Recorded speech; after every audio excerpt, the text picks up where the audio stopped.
on any sub, any size. Subway did what? Any sub? Yep. For a limited time, you get 20% off when you order in the app. Hurry and get this bill before it's gone. More loyalty points for me. Check it out. Little leg room. More is good. More rewards. More often. Life awaits. Get more with the Advantage program. I'm here. JCPenney is all about the deals. Now they're giving America A really big deal. We're going acapella. Get 2 free towels. Do it. All brands, colors, and sizes. No, no, we're not.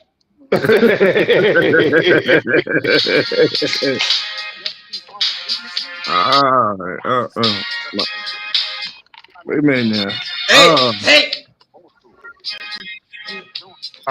This is where we at tonight. Thursday night football.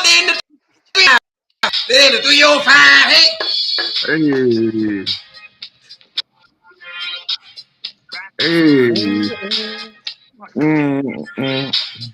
Hey.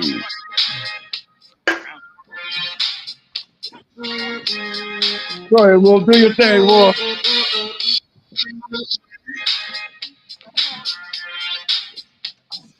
Party in the city with heaters on all night on the beach. We going to Miami.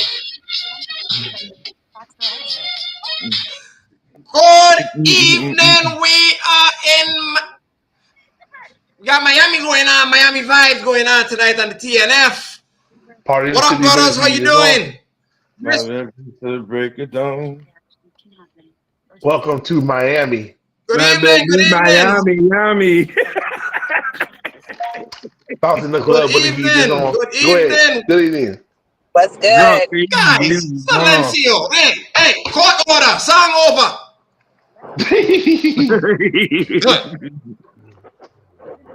Good evening. Welcome to a Thursday night report. We are back to a Thursday night. They say it's a big game, so I guess we gonna watch it. For people who ain't got Amazon Prime, I'm sorry for you. Okay, you need so the ticket something. You need to get it in there. Okay, it's on Prime tonight. It's not on the TV, so I'm sorry. All right. Don't forget, please, to like, share, and subscribe to Chefrazzi Report. It's on YouTube. It's on Instagram. It's on Facebook. You can't miss it. We ain't hard to find. Before we even start this lovely evening, family, what's good? What's up? Everybody good? Everybody straight? Yeah. What's going on? Everything good over here, bro. Can't complain. You see me smiling. Now, hold that, Ric Flair. There is a game that's about to go down. There is a game that's about to go down. We're gonna get this started because Thursday night we ain't gonna be up here long. Okay, we got one game to watch.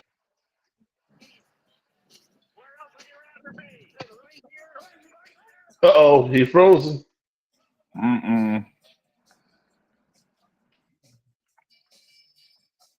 Whoa, you see that picture of him being froze right now? He's frozen. All right. While he's giving himself a little bit technical difficulties, we have 2 Thursday night games going on. Right, we have a Thursday night game going on between the Buffalo Bills and the Miami Dolphins. The Bills are the Bills are a 3-point underdog going to Miami. Over under was 49.5. We're gonna let the ladies go first.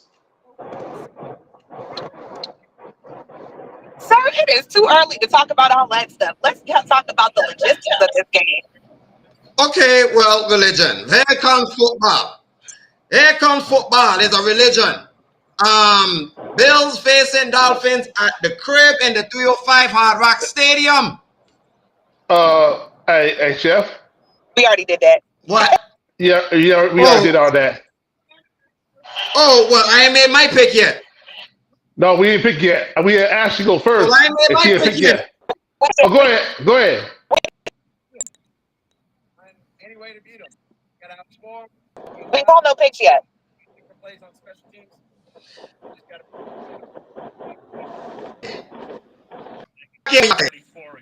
Yeah. Yes. What you got? Who, me? Or should I say, what did y'all take? I'm taking Buffalo to win the game. For some reason, they keep talking about the stat Josh Allen 11-2 against Miami. I got a feeling Miami might win this game by a field goal. Stats don't lie. It don't. But it's a different look. It's a different Stats look. don't lie. It's a different look. A different defensive coordinator for Miami. Came from the Ravens.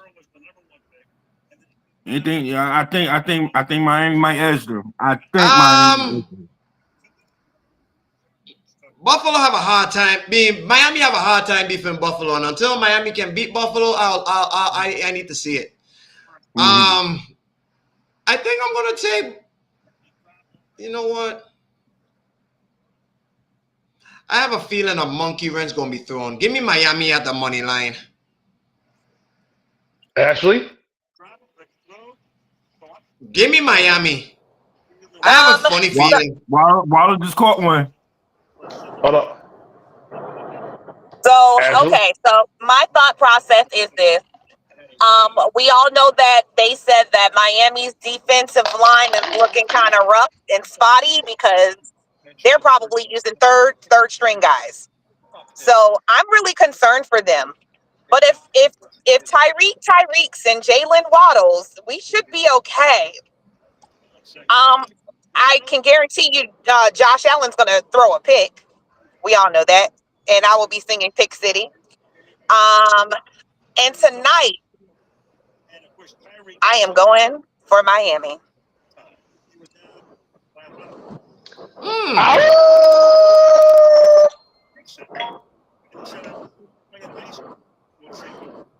For some reason, you love being by yourself, lone wolfing. It was, tell him, well, Loney, it was close because I really was going for the Bills, but I feel like Miami got to shake this off their back. Yeah. Miami got to prove themselves against Buffalo. They do.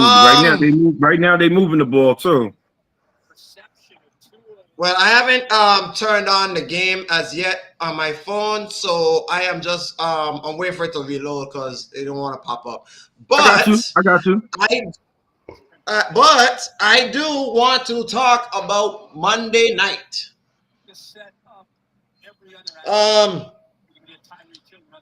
What is it to talk about? Aaron Rodgers came out there. At least he played a whole game. At least he didn't get injured. But he got his ass whooped. No CMC. No CMC. No problem for the Niners. Bang Bang Niner gang look like the same Bang Bang Niner gang I saw last year. 49ers still on top. What I got from last night, the Niners still the Niners, or should I say in Lone Wolf terms, they're still the War Dogs. And the Jets, their defense got some work to do, and Salah's seat is hot. And Tua turned the ball over. Shame. This is why I gave them back the nickname the War Dogs.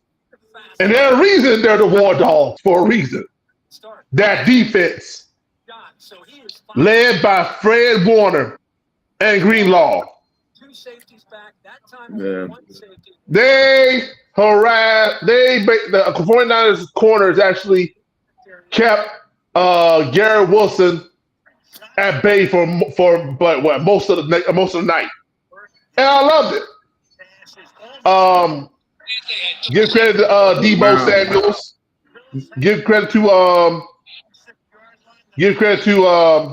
that boy Mason. Oh my God. Yeah. Hey, look here. The War Dogs be all right. They're good in my books. They look good. I mean, they look good, but the secondary.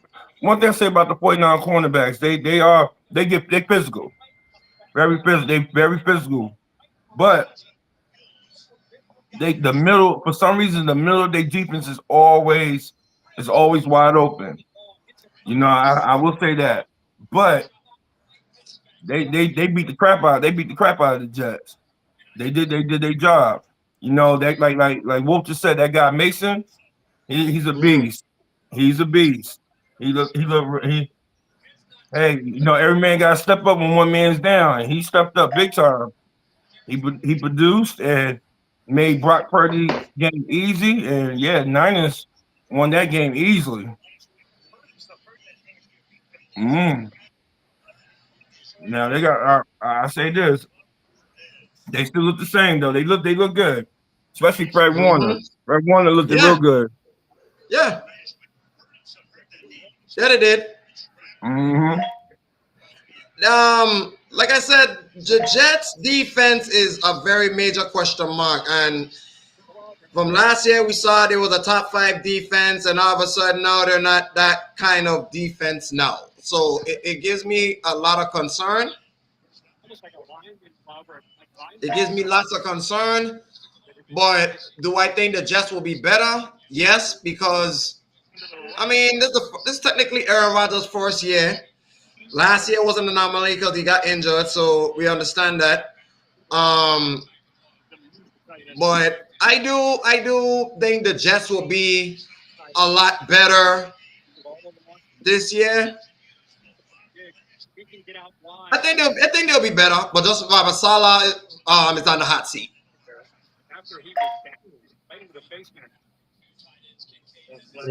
But there you go. There you go. Rob is there? No, we're still in the car. I'm waiting for him to come out. Give him a minute, but I'm stopped so I can talk. Okay, good. Okay, so okay, so sister, what you got about the Jets and those Niners? Man, with a little bit of polishing, they're gonna be a whole problem. Niner gang is still doing Niner gang things. Period. There's no questions asked. They are bulldozing. Miami stopped them. They had 4th down. Can you silence? Oh, my fault. But they're bulldozing, and if they continue to bulldoze like they did, like if they can keep this together and do some polishing, they're gonna be a problem again. Brock Purdy looks like he really been in the lab, even though he struggled a little bit. He still, you can tell, like his perspective of the game is a little different, and I like what I'm seeing out of him so far. Aaron, shout out to you not getting slaughtered. That's it. Like I said, it was great. It was a great thing for him to be in the whole game. Yes. That's a plus. Impressive. And who? Impressive. Oh, yeah. So, usually we do this every week that comes around. We like to do top 5 teams coming into week 2. I don't need. I know y'all got memories and all of that with top 5 teams. Lone Wolf, I don't need you to spend 15,000 seconds trying to figure out top 5 teams. I need top 5 teams. Quick, run fast. David, you first. Oh, okay. Nope, not you. Nope. For me? Okay. Yes, you. And don't take too long. Houston Texans, Pittsburgh Steelers,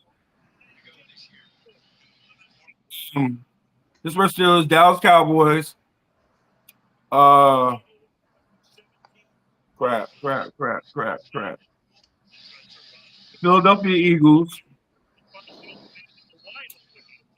Oh man, I said the 49ers, right? Detroit, Dallas, 49ers, Pittsburgh, and Houston. No Chiefs? They right. I wasn't really impressed by them. Bye. Sister next. You. 5 teams. Sorry.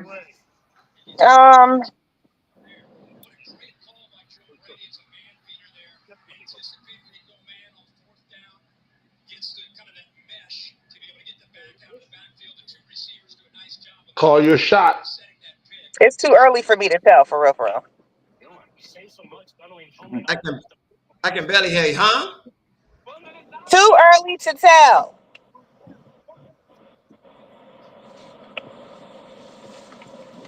I didn't ask that. Okay, well, I don't have an answer. Failure to follow instructions.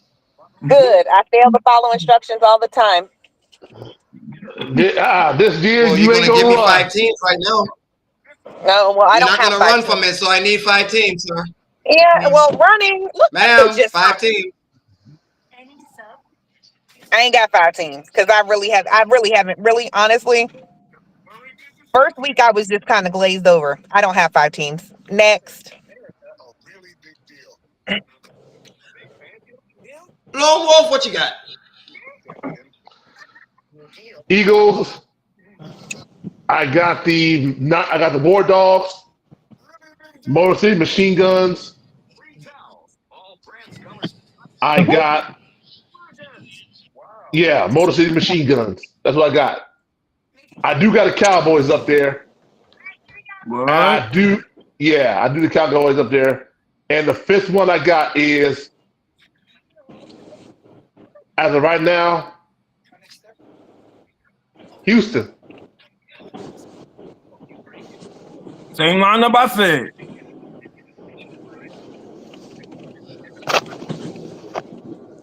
Houston, Chiefs, Eagles. Chewy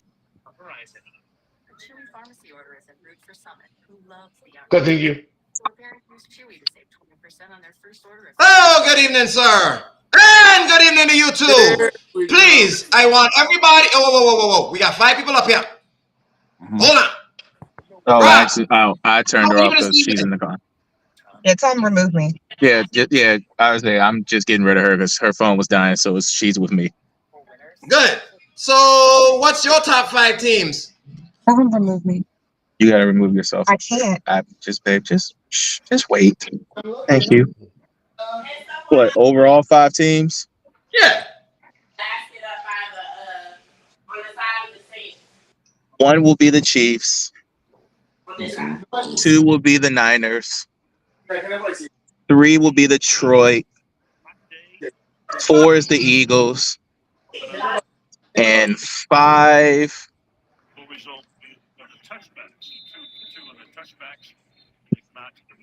Houston. Yeah, Houston. I can get jiggy with that list. Yeah, so Chiefs, Niners, Lions, Eagles, Texans. I'm copying that. I like that. And that's exactly what I have. I can't give Dallas no love yet. They're top 10, but I'm not giving them top 5 yet. Wow. Not yet, David. I didn't disrespect you and say top 15. I said top 10. I got you. No problem. So who's the top 5? Chiefs, Lions, Eagles. Chiefs, Lions, Niners, Eagles, Texans. Yeah. Get jiggy with that. Jiggy with that. I'm with it too. And how are you, Justin, this evening? I'm good, man. Sorry for late joining the party, man. I just got off work, had to shower real quick. I felt like y'all was gonna smell me through the phone, man. Oh God. We don't want that. We don't want after body odor nasty. Anyways, so I know I didn't get Rob prediction. I didn't get your Justin, but Rob, who you got on this game tonight? For some odd reason, this is kind of tricky because I think Miami, outside of Miami's pick they did for a touchdown, I think they'll get better. But I just got a funny feeling Buffalo just owns them, no matter what it is. For some reason, Josh Allen just loves playing against the Dolphins. So I'm going to ride with Buffalo today. My, I mean, look, if the Dolphins win today, it would be nice. My only issue is with them is they got to go to Buffalo to do this. It don't mean nothing, right? Yeah, if they can go to Buffalo and win, then I'll be like, all right, I'm more impressed with that. I mean, I'll be impressed with them anyway because Tua hasn't really won against them either at home or on the road. So it'll be nice for Tua to get this win. I just got a funny feeling Josh Allen and them, they really didn't care about them on fourth down. Normally on fourth downs, they would go for a field goal and walk away with the points. But they say, we're not going to do that today. We're going to come at you, and we're coming at you full force. And they just showed it on the first drive. So to start off with a touchdown like that near the end zone where normally you would go for a field goal, and they said, forget that, we're getting a touchdown, I like their aggressiveness. So I'm going to roll with it. I don't have to give my prediction. I 1,000% agree with what bro just said. Yeah, I got 1,000% agree with what bro just said. This is a game you would love to see Miami win. They should win, but for some reason, like you said, Buffalo owned it. Including last year's classic, Kansas City, San Francisco. Okay. Wondering how many games. So I'm gonna do whoever that noise is in the background. I need you to turn it down for me, please. I think that's Justin watching the game. That is me watching the game. Okay. So I have a question for y'all, and we were trying to get into this on the last show, but we didn't have time. So I'm gonna ask right now from all five of you, who is your projected victim to hold the MVP? I think this might be the year. Let our guest go first. Huh? Gets the linebackers to take one step Who? the opposite direction and create. I'll let the guest go first. There and find that alley to the right there. I think this is Josh Allen's year, especially after them getting rid of Stephon Diggs. They're going to spin it that way. No real weapons, no true number one. They still made the playoffs, and he had 10 I think it's his year. If they take off Josh Allen, he would probably be, at least. Who's got that background noise? Because it's kind of interrupting the mic. I muted mine. Somebody else got background noise. No, mine's mute. Okay, cool. All right, now we good. All right, so you said what now, my brother? I think they're going to spin it for Josh Allen to win it. Like, though they traded Stephon Diggs, he has no true number one. He has no true X factor, and he still led them to the playoffs. And if the Bills make the playoffs, I think Josh Allen wins it.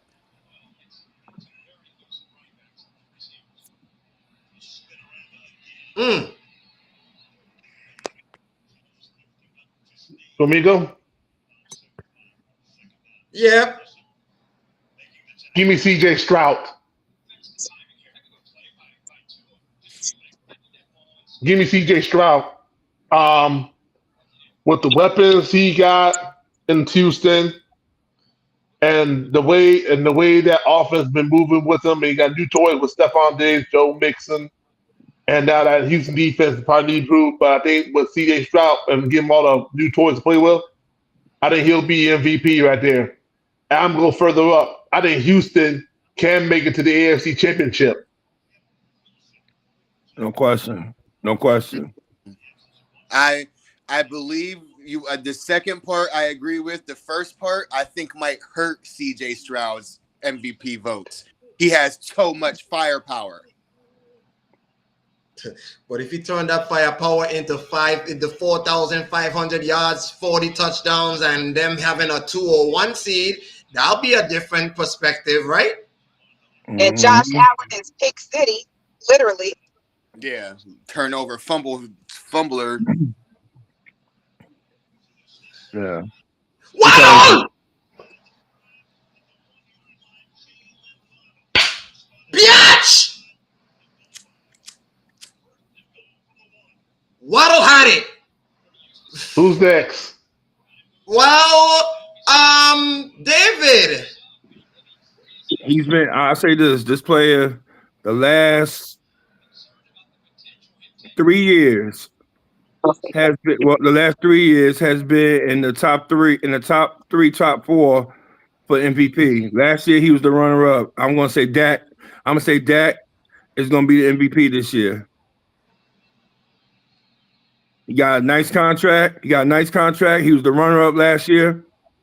His numbers is going up for the season, but I know what y'all gonna say. The playoffs is what matters, which is true. But I think Dak is gonna win MVP this year. Brother Rob, who are you going on? Okay, so my wife is going with CJ Stroud as well. But I'm going to go differently. I'm going to go with the guy that says he is the best, and he proves he's the best. His numbers didn't say it last year, but I think it will this year. I'm going to go with Mahomes. It's time for us to see the Mahomes that we've been waiting for. And we haven't seen it in probably about a good 3 years. He's been cruising lately. I don't think it's time for him to cruise. I think with the weapons he has now, especially with Xavier Worthy and Rashid Rice, who cannot get in any more trouble. And I think with at least not till next year. Well, that's what I'm saying. But I'm saying if he plays well this year, we're not gonna have to worry about him next year because they're gonna wipe out everything he did. So if he continues to do what he does, and Xavier Worthy becomes the guy that we see that he's been doing right now, Mahomes is like he could be coasting for a 5,000-yard season. And if that does happen, and that team falls into either in the top 3, how can you not say Mahomes is not the MVP? So I'm gonna go with Mahomes. It's not the sexy pick, but it's the obvious one. If I had to make a bet now, he'd be the betting favorite. Right. And that's how I feel about it. I think he will be the betting favorite. Like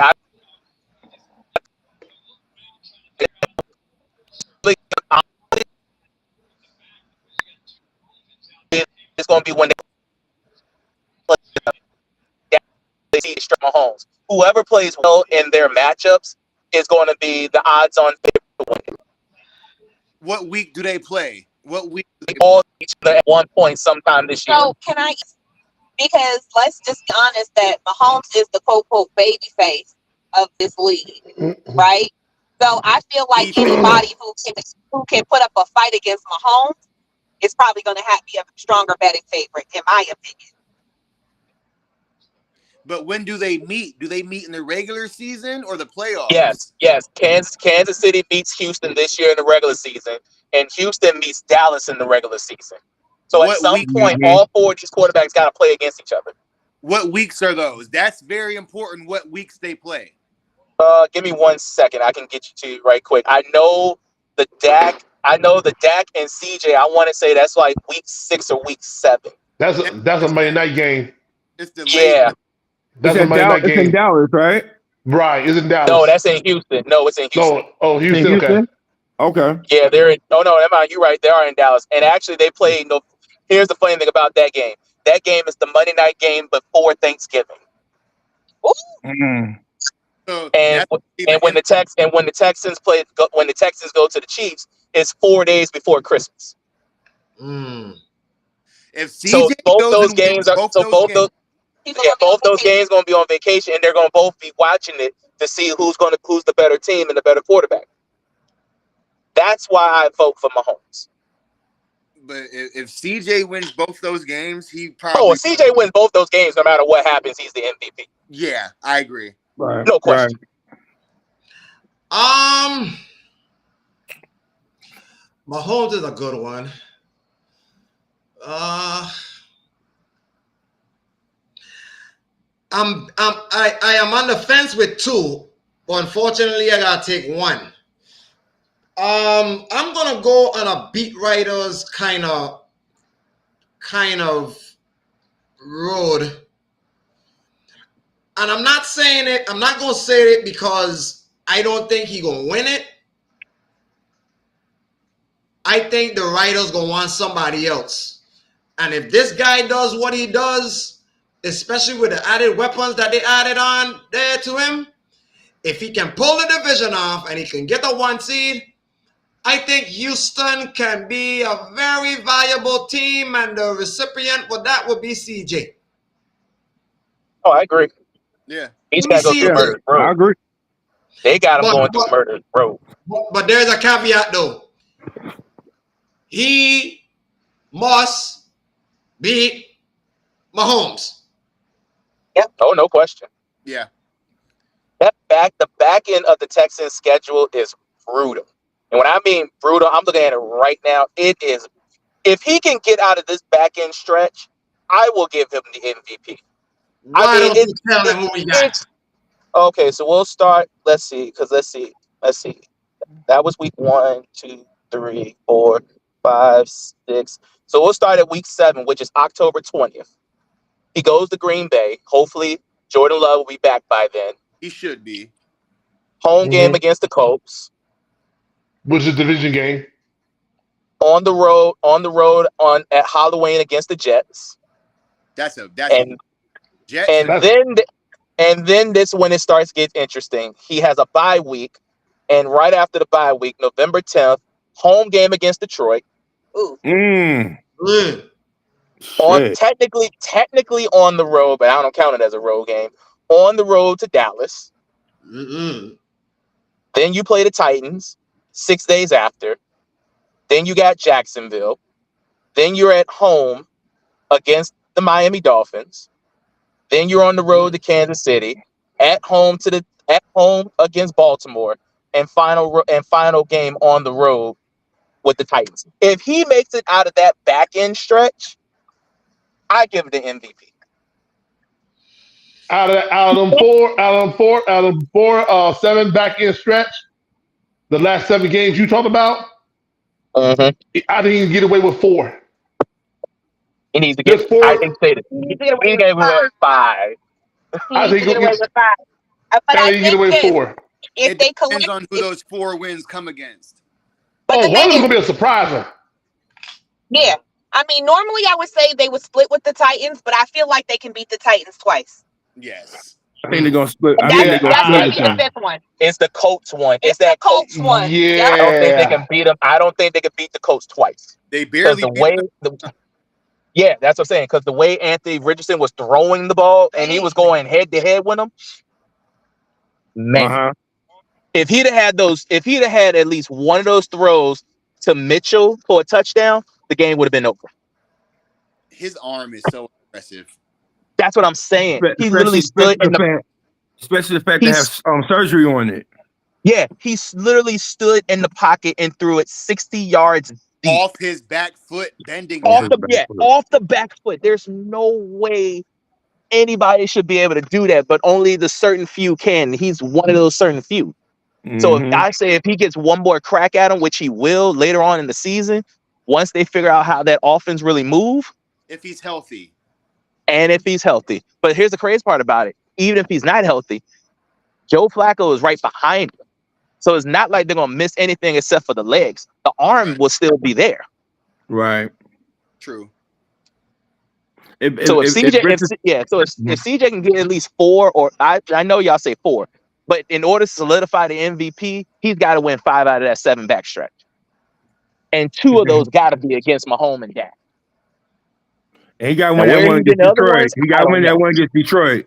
He win that one against Detroit. And that probably might be that one. If he wins that one in Detroit, that might solidify the MVP race. I say this about Anthony Richardson. If he stay healthy, we could be looking at the most improved player. Most improved. You could be looking at him as a dark horse to win the MVP, and we're not even talking about it. No, Anthony Richardson. Most improved. No, because he ain't played the whole season last year. He'll definitely be comeback player of the year. But if his numbers, I meant comeback player of the year. Yeah, that's what I meant. I'm sorry. Well, we knew what you meant, but we're just saying if he continues to put up numbers and that team is in the playoff hunt, you might have to take a look at it because the numbers would speak for itself and the wins would as well. Comeback player. I need to see their schedule and see if they played the Kansas City at any point this year. Comeback player of the year goes to Aaron Rodgers if the Jets make the playoffs. I can Aaron see that. Rodgers I can see didn't agree. that. look good game one. I I need to agree. see that. I agree. I can see that. I can see that. I can't see Aaron that. Rodgers can be, but he needs to play better. Yeah, for sure. But I don't know if we all watch ESPN, so they showed a statistic where Aaron Rodgers only threw the ball. He only threw the ball to the left side of the field. For some reason, something that happened, whatever his Achilles did to him, he can't open up and throw it right. Either that, or there was or the 49ers had one of the best defenders on that receiver. Right. Because normally, this is what, and people don't realize this. Tom Brady did this too, and you can vouch for this one, Chef. Like, if he knows that he has a tough matchup on the right side, he always go to the left or the middle, vice versa. Then once he figures out the right and that middle, he goes right back to that left and say, let's see if you still got it. I say. So it depends on your defender. I say two things. I say it was a little rust too with Aaron Rodgers. I say Russ number one, because remember he got hurt like the first play of last year's season. You know what I mean? And he was out. So it's a difference when you're practicing than when you get out on that field playing against the ops. And they strategy, of course. I will say he was scared to throw over there. I would say he was scared to throw it over there because of Ward. Because he's that guy Ward, the cornerback. He's dangerous. He's a dangerous cornerback. And then you got Fred Warner on that side too. Fred Warner was beasting Monday night. He was beasting Monday night. I mean, he is one of the best coverage linebackers in the league. Him and Greenlaw. I was gonna say, well, Greenlaw. But my thing I will say is that Aaron Rodgers didn't look that way, because you know why? His pass was either to the left or to the middle. Just like I was saying earlier, the 49ers, their defense looked good. You know what I'm saying? But the middle of their defense it was wide open, suspect. And the reason why is that because they was playing a cover one towards Garrett Wilson. They was trying to take him out the game. Yeah, he had a few catches and stuff like that, but they took him out the game. Where was Mike Williams at? That's the question. He didn't do that good because all the Ohio State receivers on Sunday combined for 55 yards. Right. Yeah. Well, you also got to remember also with that as well. You do realize another fucking interception. Can I ask an interruption question real quick? For people who are watching the game, who the hell was he throwing to? The dude he was throwing to was open. He just overthrew. No, he wasn't open. He wasn't open. He was open. He overshot it. Yeah. I would say Roby Anderson was wide open. He literally overshot him. Wow. He literally overshot him. But this is why I said Buffalo could win this, because they know how to beat Tua. It's very simple. Wait. I have a question. Tua just got a new contract too, right? Yeah. Yeah. You know he is. This is what he does.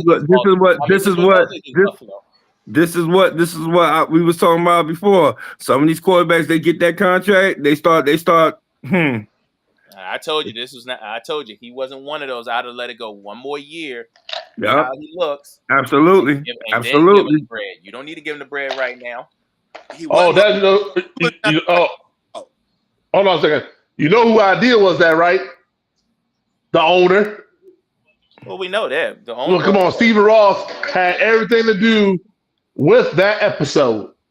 Just like he had everything to do with him drafting Tua. When they should have took Herbert. Yeah, no, Brian Flores wanted Herbert. And Stephen Ross said nope.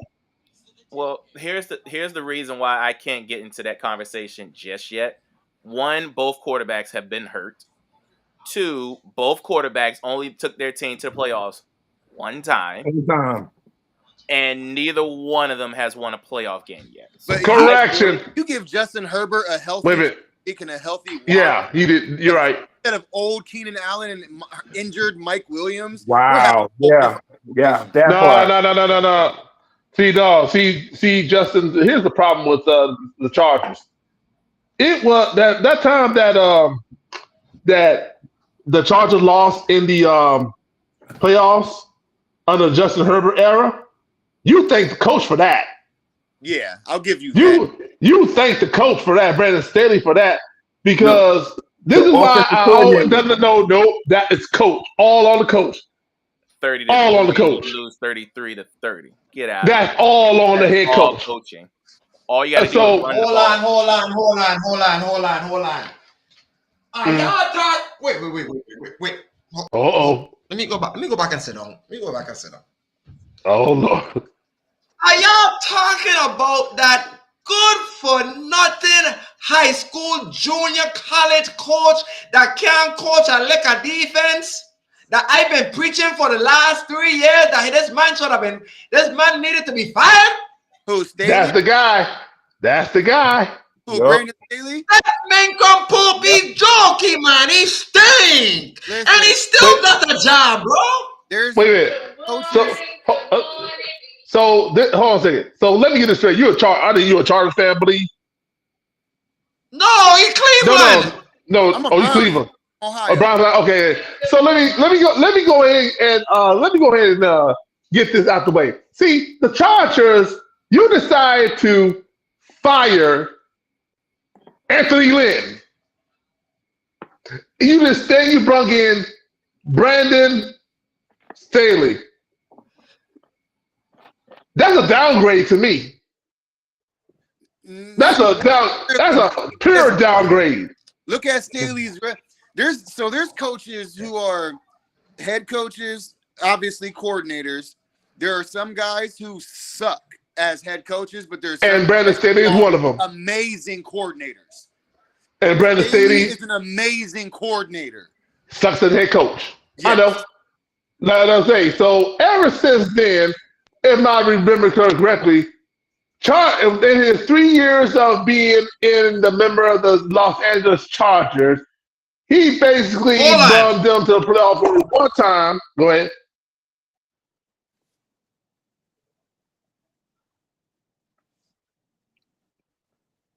What? I think he froze. Oh. So he only brought the Chargers in one time and hasn't won a playoff game, where a guy by the name of Anthony Lynn took the Chargers to a playoff game. As a matter of fact, he almost took them to the Super Bowl. Do we have to have this conversation? There's a tone difference. We don't need to have that conversation. We are. I gotta say. So this is why I always will forever tell the Chargers that will be cursed. They will always be cursed. He ain't lying about that. I've always thought they're gonna be cursed until they like the Harbaugh situation. They'll probably get it right. My thing about the Chargers is they've always been injured. They always have the injured bug on them every single year. No matter who it is on the Chargers, somebody important gets hurt that ruins their season. That's not the part. Their curse began back in 2000. I think it's 2008 or 2009. One of those years when they had Marty Schottenheimer, had 14-2, took them to the division round. They lost and they fired him that same year. But even that curse again. They still has somebody that was hurt. You got to remember, LT got hurt throughout the middle of the season, and that would them out, and it didn't get them back on track. No matter how you look at it, ever since then, they have been cursed with this injury bug. Like, look at last year. The entire offensive line got hurt. The entire offensive line, including Justin Herbert. I'm about to say, Justin, and you got to remember, the beginning of the season, Keenan Allen was hurt. Exactly. So no matter what, they just come in. Mike Williams was hurt. Mike Williams was hurt with his ankle. He always had ankle issues. He tore his ACL at that moment. He was done. Mike Williams can't. ACL. Yeah, you're right. ACL. Yeah, Mike Williams can't stay healthy to save his life. But I'm just saying. But that's the thing. They've always had this injury bug. When have you ever seen the Chargers fully strength, injured, mostly injured free? It's been a long time since that happened. It's probably been almost about a good 15 years since we've seen a healthy Chargers team. I say close to 8 during the Anthony Lynn era. That's the last time I saw Chargers looking good. That was Anthony Lynn. That's the point, though. You're never. We saw injury the bug is Chargers just pocket. lead. The Chargers led the NFL and in offense and led the NFL in defense and didn't make the playoffs. That's my point. Yeah, that's the point. But speaking of that, I got a bone to pick with you, man. Well, Who? The man 45 degree angle to my right. Oh, you talking about Justin? That's the one. Oh. Wait, Justin, what you do? I don't know. I'm trying to figure out. Let's talk about it. Your boys have one job to do. Oh. Wait, who's your team? Who's your team? Who's your team? I'm a Browns fan. Never in my life would I thought I'd be saying today that. Wait. I got something for them. No, I got something. I'll tell you what happened. No. Yes. Oh, yeah. Sorry. I cursed. My bad. We should have definitely kept Baker at this point. Knowing what we know now. No, I agree with you. Yes. No, wait. Hold on. Hear me out. I'm going to tell you what the problem is. Hold on, David. Whoa. Come on. Go ahead, Ali. I'll let you have it. Go ahead, Ali. Go ahead. You know what I mean? Water in the court. I go say my little piece, and I'll let the round table tell me my opinion. The Brown situation was messed up. It wasn't Odell's fault. It wasn't Baker's fault. I will say this. Baker's health mattered a hell of a lot to that situation. He wasn't healthy. Because if you see how he playing now, this man playing like he should have been comeback player of the year. Or in most improved. And remember, I picked him to do it until Joe Flacco popped up. I was like, okay, I'll leave it alone. But even then, he should have won it, though. We're talking about a whole season compared to 6 games. Baker should have won. I agree. No. My original pick was Baker. Now, here's my problem with the Browns. The Browns thought they was going to get Houston Texans Deshaun Watson. The problem with that situation was when you have a specific person, and I'm going to say person because he was a person back then. When you have a specific person that didn't want to think about anything else while he was out the league for a while besides dealing with women, and then you come back in the league 2 years later, acting like you still gay, and then the Browns start paying him 230 smackaroos. Fully guaranteed. They was going to get that. And now, y'all Browns are stuck with that man because if you get rid of him, that's almost $100 million worth of cap space y'all losing. Well, now I hate to say this about Deshaun Watson, but with the new case that just came out, they said there's a video. If there's a video, the Browns are going to be exempt from that contract. Yep. Mm-hmm. And I was about to ask. They put that in his contract because of the last scandal that he was in. That's why I need to ask the Browns faithful for a reason on that situation. Well, I got one thing to say. Why the Browns? You said his team had one thing to do, right? And you know what the reason why that is? Here we go. I played it last week. You got to be kidding me. I mean, how do you watch that? Steak.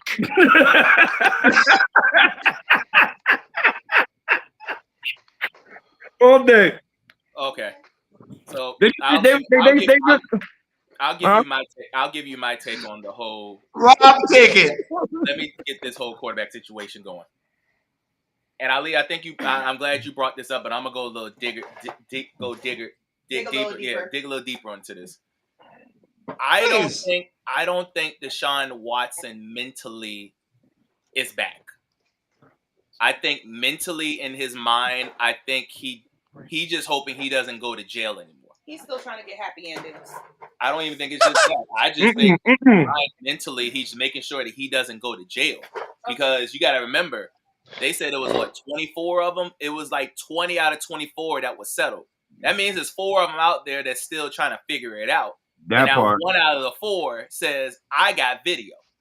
And if this video pops up and if it's true, Oh, yeah, he's done. He's done. There's no coming back from this. You out the league. He's going to prison.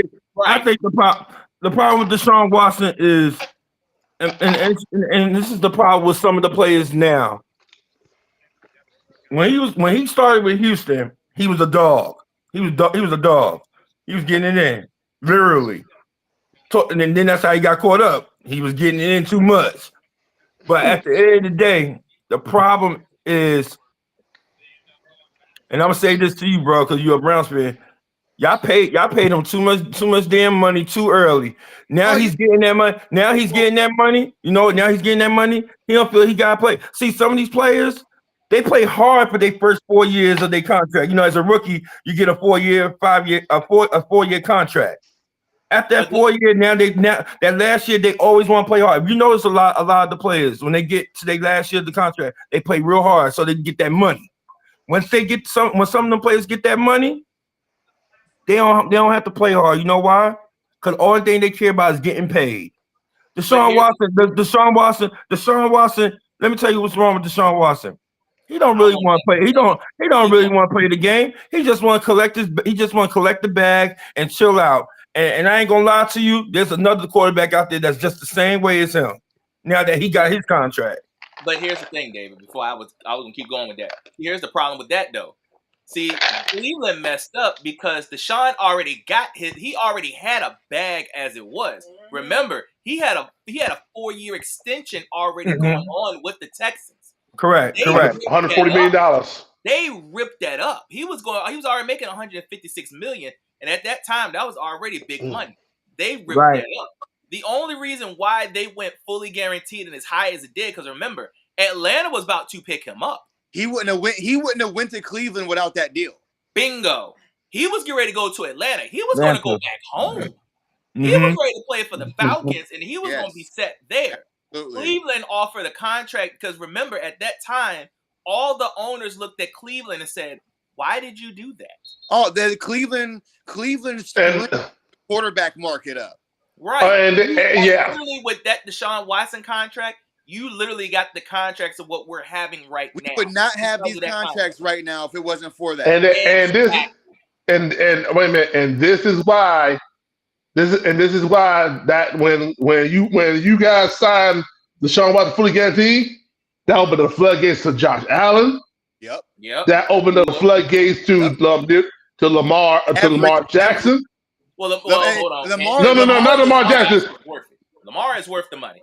Lamar wasn't, but I'm talking about quarterbacks that do think they're worth the money, but they're really not yet worth the money. Josh Allen's one of them. Tua down there is another one. Oh hell yeah, absolutely. There's another one up there I can think on my mind. Hold on a second. No, not that. No, hold on a second. I know I'm gonna think of one in my mind. Daniel Jones got Daniel Jones. Thank you, Daniel Jones. That's another one. I don't think Trevor is worth that money right now. No, not at all. No. Trevor Lawrence, I give him credit. He did win a playoff game, some of that. So that's the question remains to be seen on that part. So he does play with heart. He does play with heart too, man. Yeah, he does play with heart. There are some other quarterbacks that you give them that type of money, they're not worth that time yet. Who else is out there? I could say Kyler Murray, but I got one. Quarterback who's getting paid what he's truly worth right now is Patrick Mahomes. No. Patrick Mahomes, yes. Patrick Mahomes, yes. Patrick Mahomes, yes. Not the only one. He's not the only one, though. Yes, I'm gonna throw another one. Lamar Jackson's worth it. Lamar's worth it. Lamar's worth it. I can actually throw in Dak Prescott. Okay. Oh. So I'll throw in Dak Prescott. Hey, Wolf. I'm like Hold on, you tonight. hold on. I got something for y'all. Go ahead, Hold Ali. I'm about to cook. Okay. I'm about to cook. Okay. I'm about to cook. Okay. So this is what I'm gonna do. I'm gonna play a game, right? We're gonna play a game. Okay. I'm gonna name quarterbacks that all got paid. And I'm gonna ask y'all, are they worth the money or they're not? Hold Okay. on. Let me ask one question first before we do that. Besides Patrick Mahomes, Sure. Besides Patrick Mahomes and Joe Flacco, what current active quarterback started in the Super Bowl? Only Aaron Rodgers, Jared Goff, and Joe Burrow. That's 5 out of 32. Brock Purdy. They are the only one. Oh, so that's 6 out of 30. Okay. Hold on. Let's run this down real quick. We're not gonna go ahead and say my homeboy because we know he's more than worth it. Matter of fact, he surpassed his contract. He's underpaid. I think he's still underpaid. He's underpaid. Matter of fact, That's what I mean. He no. That's what I'm saying. He surpassed his contract. He surpassed that. He surpassed his career. Lamar. Yes. That too. Yes. Lamar. Yes. Lamar, What the money? Lamar, okay. Josh Allen. Yes. No. Yes. Mediocre. Yes. He's a Mahomes miracle away from starting in a Super Bowl. Exactly. The jury is still out. I'm leaning towards yes. Exactly. I'm like Wolf. I ain't gonna lie. I'm like Wolf. All right. Mm-hmm. Okay. Burrow. Yes. Absolutely. Yes. Okay. Yes. Golf. Yes. Yes. You want to talk about somebody making it out of the mud after you've been in the mud. After you've been in the mud. Mm-hmm. They said you ain't worth it, bro. No. So see, this is why I say Jared Goff. He came from a long way. He came from a long way because the Rams turned on him. They surely did. Sean McVay turned on him. After what he went through? Yeah, he went through. Wait a minute, don't you telling me that you gonna turn on me, kick me out, and I got you to the Super Bowl, and you gonna kick me out somewhere? And we only lost 10-7? It was defensive battle. Hold on a second, defensive battle. So every time Jared Goff played the Rams, he wants to kick their ass every chance he gets and stick it to Sean McVay. So look here. I am a Jared Goff fan. He just did it Sunday. Yes. Because a lot of this says a lot about Jared Goff because this says a lot about Jared Goff and Baker Mayfield because a lot of quarterbacks who went through what they've went through, their careers would be done. And you saw what he did. You saw what he did that little bit of time, bringing Detroit back and all that. Oh yeah, He was a leader. So yes, to answer your original question, we have a 5 unit saying yes. Yes. Yeah. Next one. Well, I know Ali's gonna say 6, but we're saying out of the 5 of us that's saying it, yes. Oh, okay. Yes. Yeah. Okay. Let's move on to another one. Ooh. Now, Dak? Yeah. Honestly, yeah. Yes and no. Dak got blessed by the market being reset. That's what I was going to say. I will say yes, just not that high. Who? Dak, not that high. But for what he's done on his 9-year career, yes. In a 4th round pick. The last 3 years, his stats improved from better. All agree. Hey. Yes, David. We're just Jerry saying Jones that is the high. only reason why the Hold on. Cowboys haven't won a Super Bowl since 1996. I agree. I agree. Now I'm gonna take my intake on Dak Prescott. Yes, after what you see with Trey Lance. Yeah. After what you see. What was it? Cooper Rush. Cooper Rush. No, you need Dak. I like Cooper Rush. You need Dak, but Dak don't need you. That's the thing now. You need Dak. That's why Jerry paid him. He could have walked. This is all about the Yeah. money. It was Hey, look literally here. all about the money. Look here, Dave. I would have Hey, done look the here. I'm listening. same thing. Oh, okay, Dave. Here's my thing. Uh-huh. When you saw Trey Lance throw 5 interceptions in that whole game, Dak was looking at Derrick Jones like this. So Jerry, tell me something. You really want to deal with this all this year? Yeah. But what can you expect? What you knew it was coming with Trey Lance the way he was. I mean, with his throwing. When you say Trey Lance gonna be the next coming out of Dak, I don't want to hear that from you. I don't want to hear nah, that. I didn't say that. I didn't say that. He's gonna be great. Nah, bro. I don't want to hear I that. didn't say that. I know I didn't say that. It's all right. Ain't no, it's all right. We know you didn't. Nervous as hell. So to answer your question, David Ramsey got burnt just now. To answer your question, yes, Dak is worth the money, just not that high. I don't think he should be getting like $60 million. But for the market that it was set for him, I can't do nothing about that. But he reset the market. Now this market is going to be open season. Oh, it's going to be open season regardless of all these other quarterbacks. No new quarterback. Whoever's up next is going to get Cook. 70. Let that be Cook. Yes. Who is next on who to get his money? As far as I'm concerned, there is no other quarterback as of now is not up next for no money for the quarterback. Oh, don't you worry. Purdy is. Purdy. And look, and if I was Brock Purdy, you know what my ultimate answer, my ultimate fight would be? Not only did I beat Dak twice, I took y'all to the Super Bowl. If I could have got the ball back in the Super Bowl, I would have won. They should have won.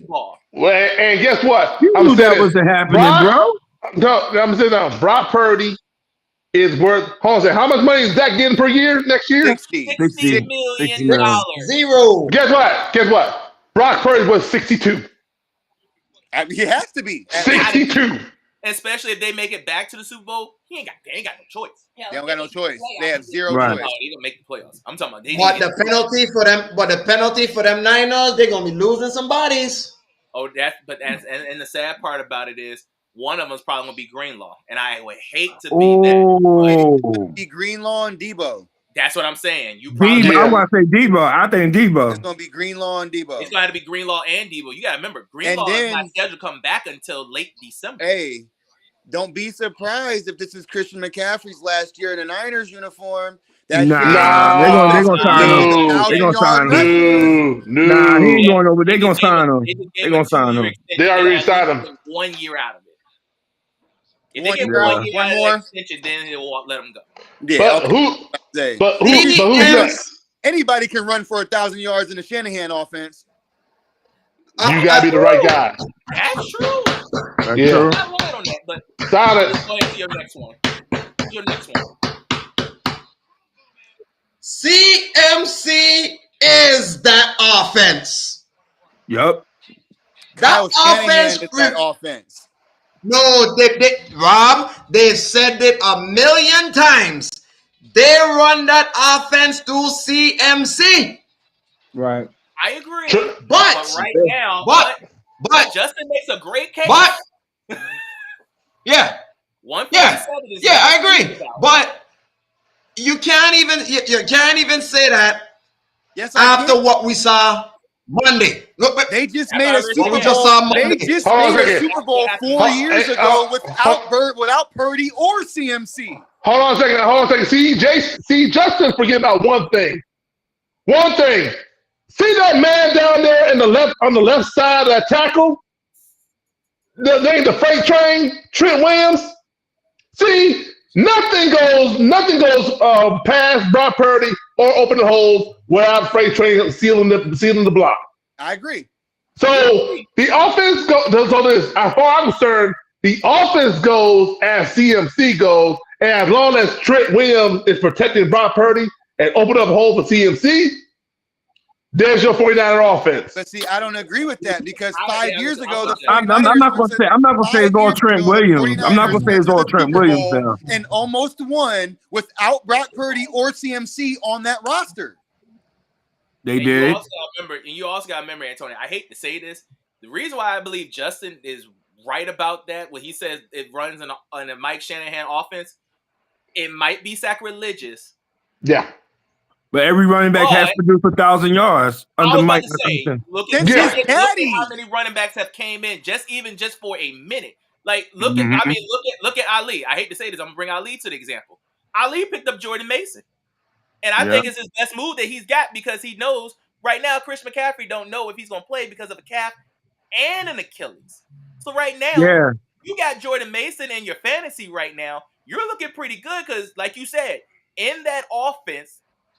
Nobody, no matter who it is. Remember, Elijah Mitchell last year came into that offense and ran over 100 yards. Let's take it further back. Who did he get that offense? I'll go to Atlanta. Look at Atlanta. He got that offense from his father. How many undrafted Bronco running backs got 1,000 yards under Mike Shanahan? Yeah, we got a bunch of them. I hate to tell them. Bunch of them. Mike Anderson, Clinton Portis. We got a 6th-round draft pick that's in the Hall of Fame. Claret almost ran for 1,000 yards. Yeah. Davis ran 1,000 yards almost every year under Mike Shanahan, and he learned that from his father. But there's one thing that Kyle Shanahan don't have that Mike Shanahan has. A championship. And that is a Hall of Fame quarterback. Nope. A killer instinct. Because Rob and I know Mike Shanahan don't. If we're up by roughly 20 points. TD. Mike Shanahan wants to put the kill shot in you. He don't care. He keeps playing. That's something that Kyle Shanahan does not have. Kyle Shanahan does not have that killer instinct. And until Kyle Shanahan finds that killer instinct, then the Niners might not win the Super Bowl. He got to find that killer instinct. Terrell Davis only had 6 good years. Mike Shanahan ran him into the ground. He really did. Yeah, but Mike Shanahan also had a killer instinct. Because he ran his best player into the ground so he couldn't run no more. Just think about it. If we had TD in the 99-2000 year, we probably could have won 3. Yeah. We could have won 3. Rams would not have been existing. Yeah. Terrell Davis was that dude. He was that dude back then in the late 90s. He was. I give that. He still had everybody but John Elway, and the only thing we worried about was the quarterback that came in. Don't forget about probably would have won. You gotta remember. Don't forget about my man Ali. Yes. You did pick up Cook, right? As a touchdown? Who's your next one, Ali? I know he got 2. I'm about to say. Okay. Who got 2? James Cook. James Cook. Yep. I say he's the X factor for this game. Who thought he'd be better than his brother? Who ever thought he'd be better than his brother? I ain't gonna say that. I ain't gonna say he's better. I ain't gonna say he's better than his brother. He's not. He's still. Huh? He's better than Dalvin Cook. He is better than Dalvin. Because James Cook is elusive. That's the difference. No, Dalvin was elusive. What separates Wait. Let's hold on before y'all keep going. Ali, who's your next one? We'll table that. Let's be real. Are we going back to the subject at hand? Yeah. Oh, come on. We got off. You saying James is better than his brother Dalvin, right? The only reason why if Dalvin didn't have them injuries. Okay, David. Hold on. No. We're still the quarterbacks with money. Quarterbacks who deserve money. Okay. My bad, y'all. Oh, you're good. How about Jalen? No. Jalen Hurts? No. Hell yes. no. Yes. No. Look what he's been doing since he got that money. He led the league in fumbles. He led the league in interceptions the last 2 years. No, I don't. No. So as soon as he got that money, because Jalen's contract didn't reset the market. He got he got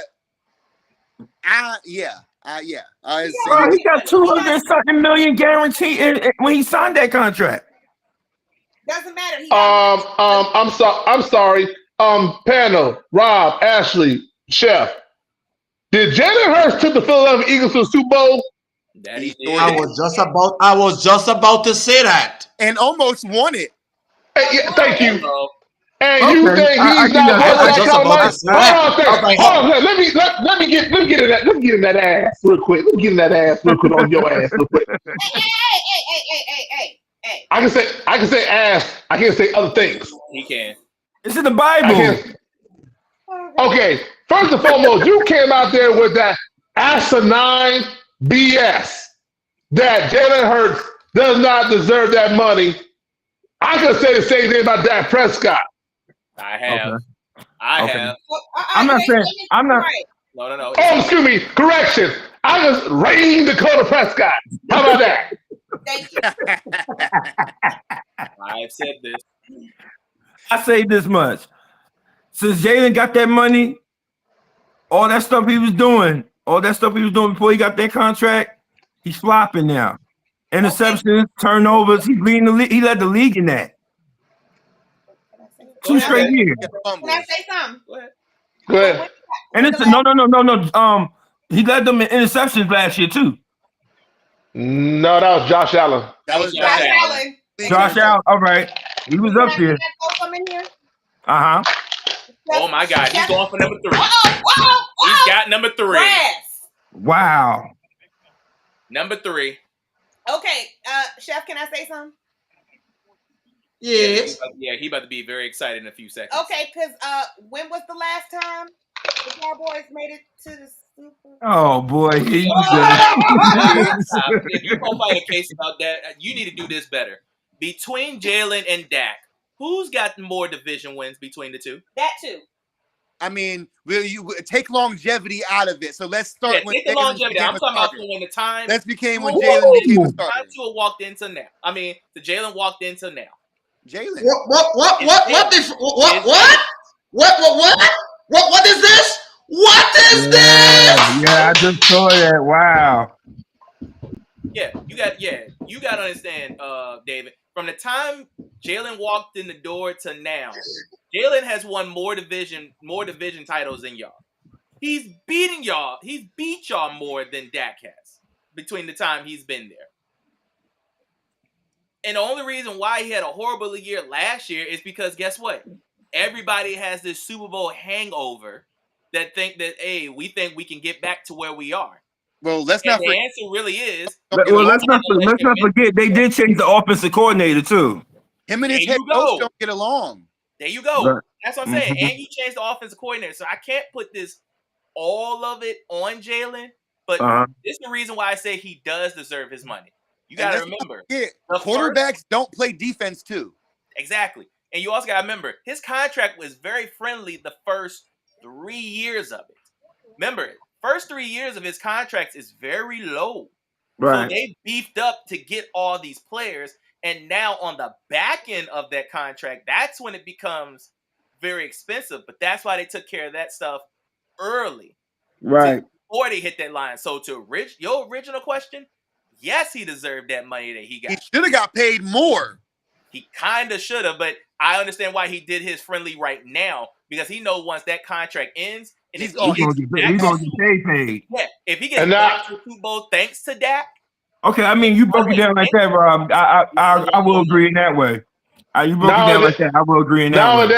Now that Jalen Hurts took a friendly market deal for a couple reasons. Like you said, one, because once his contract up, the market gonna go up. Exactly. But two, he could also get some players surrounding him, i.e., offensive line. Not only offensive line, Saquon Barkley. Saquon, I was about to say. Yeah, look what they did. Look what they did. Look what they managed to do. Look what they managed to do in the offseason. They signed AJ and they signed Devontae, gave them a new contract, and they got Saquon. He did so what Jalen Hurts did. What he did a Tom Brady-ish type style. But see, now make sure that everybody gets their money. Right. Jalen Hurts comes from a good home with married parents. He was never born in poverty, so getting that big bag, that you know what I'm saying. I'll take 30 million less. About that. Justin's got a point about this because you look at all these players that are getting real money right now. They ain't got real families like that. They got to depend on that. But look at Tom Brady, Jalen Hurts, the guys who take pay cuts, the ones who are teams to take team-friendly deals. They didn't grow up thinking about money. Yeah. No. All they care about is winning. There you go. Yep. So, but anyway, next quarterback. Oh, we'll go to another guy. Almost a hold on. Mr. Sunshine. No.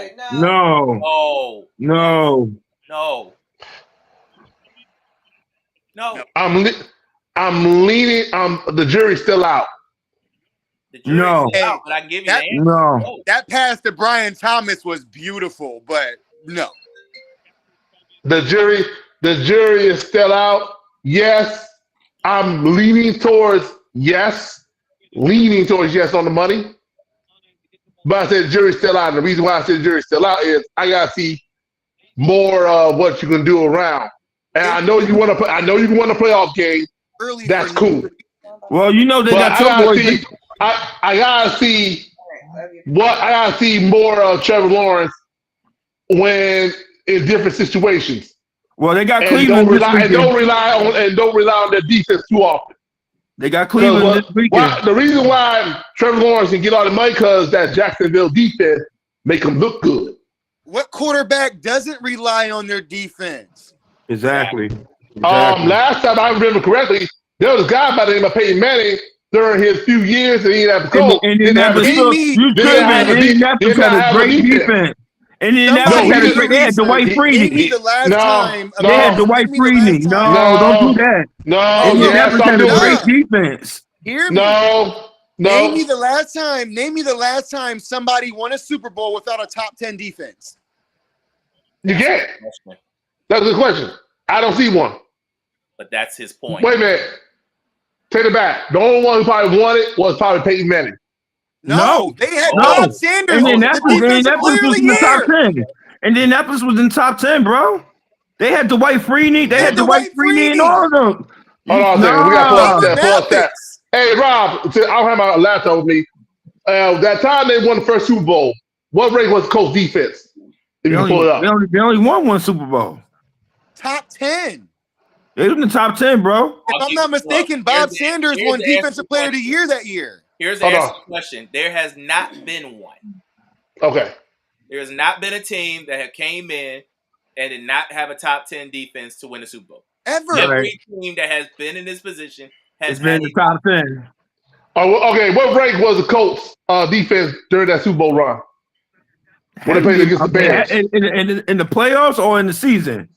No, in the season it was top 10. In the season they was top 10. In the playoffs they was like number 2, number 3. Cause remember they played Chicago. Oh, I gotta look at it. What? Chicago was number 1 with the defense. There's never been a team to win a top. There maybe has been one, but not in the modern era that didn't have a top 10 defense. That part. 6. Wow, we look number 6. Yeah. Okay, so they were top 10. But you gotta remember the Bears were the number 1 ranked defense at that time. Yes. And Peyton Manning slaughtered them, torched them. The only reason why the only reason why Chicago lost that because they didn't have no offense. They had Rex Grossman as their quarterback. Really? They ain't have nobody. I'd rather took Jay Cutler. Exactly. Yeah. They thought Jay Cutler would put him over the edge, and it didn't work. Yeah. No, I'm just saying. In that, I would have rather took Jay Cutler over Rex Grossman. Hell no. I understand why Justin's saying this because skills wise, I would. It's everything else is a no. And we had Jay Cutler. I'm with you on that, Rob. Skills-wise, you gotta remember, skills-wise, when it comes to Jay Cutler, that man was like top 10 in passing yards. It's just everything else that he was just trash at. Leadership. That's what was it. Yeah, that part. Like if you look at Jay Cutler, he does inspire people. I mean, look what he did with Brandon Marshall. Brandon Marshall had like 5 straight 110 reception years. Okay, he got the talent, but guess what? It's his leadership. Can he galvanize the truth? You already know this. That's why I said everything else about Jay Cutler is a no. But if you give me his talents and give me somebody else's leadership, it's a yes.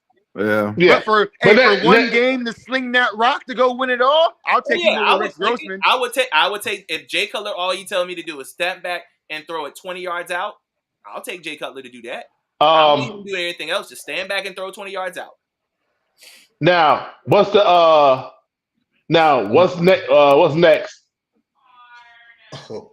Y'all ain't gonna like this one. Oh Lord. We're gonna have a discussion about this one. Go ahead. No water on this one here. You better not say Kirk Cousins. I believe he is. Because he's never deserved the check. Hold on a second. Daniel Jones. I think you're gonna say Daniel Jones. Hold on. Silence.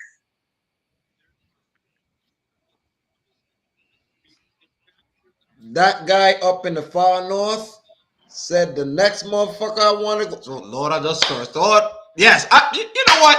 The hell with it. That good for nothing horse fucker right there. I'm talking about number 10 in New York Giants. Okay, I'm across this one time because he's playing like horse. You know what? Horse manure. That's what he's playing like. But yes, the next person I want to bring in is Daniel Jones. No, absolutely not. Fuck no. He shouldn't even have been drafted in the first round. The only reason why he went to the Giants because Eli Manning put the word out for him because he was in Eli Manning's camp. Gentlemen, here's my answer to this one.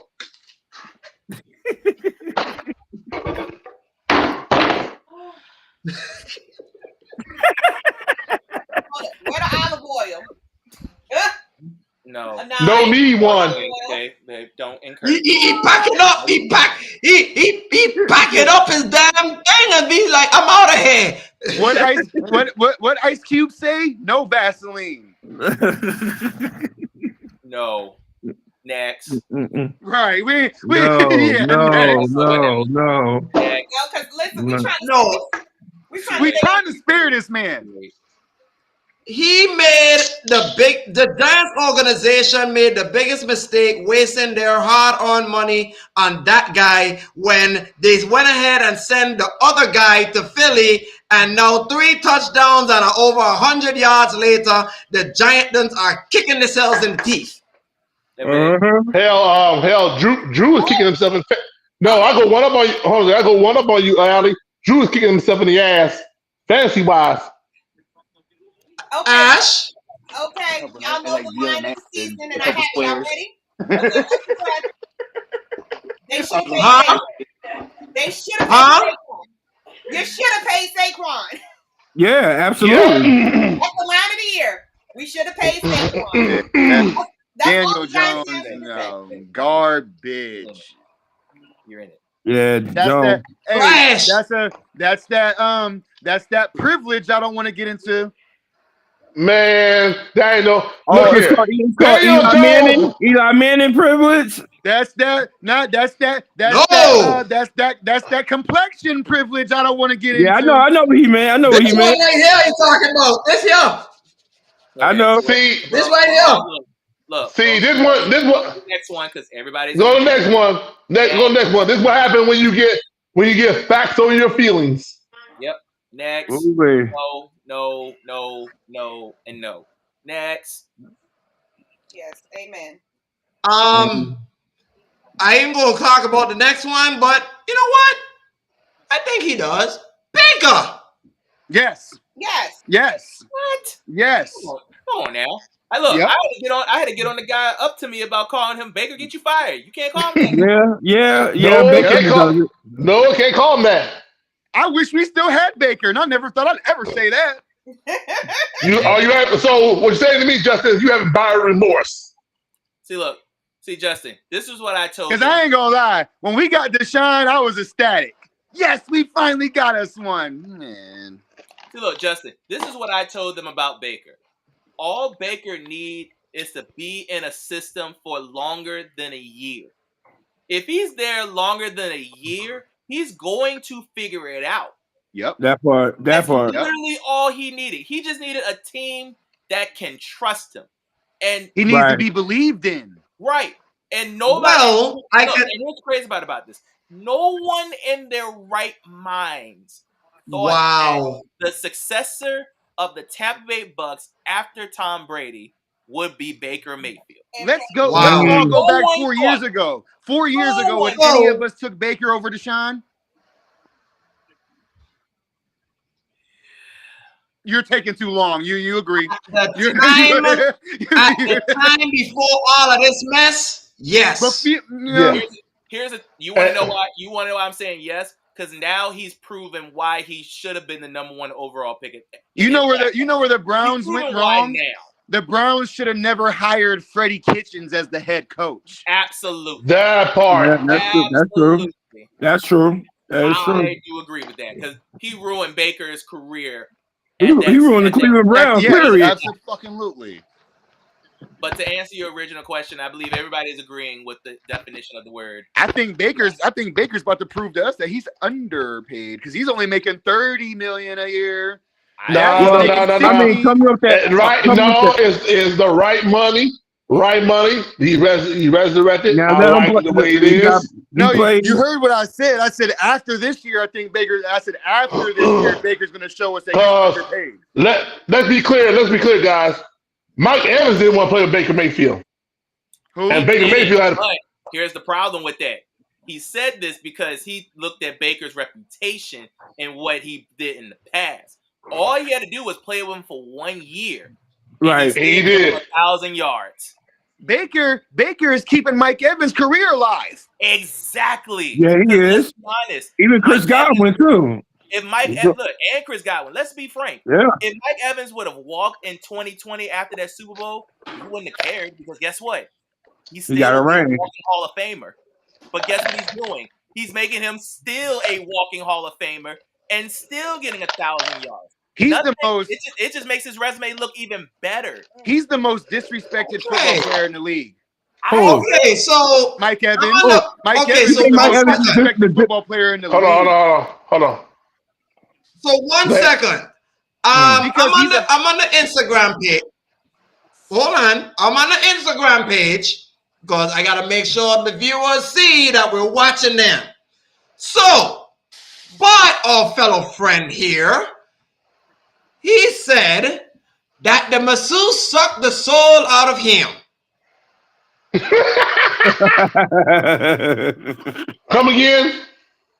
That must be talking about. He says about Deshaun Watson. Yeah. He says, his quote, the masseuse sucked the soul out of him. So what you saying to me also, hold on, he wasn't done. But also says the man got a nut and got paid. What you working for after that?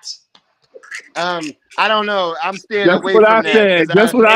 I'm staying away from the I'll give you that answer. Allegations. I'm staying away from that. Oh boy. That comment is pretty cold, but it's the truth. It is. Okay, so let's review. I just say that, y'all. He got that money. He don't want to play.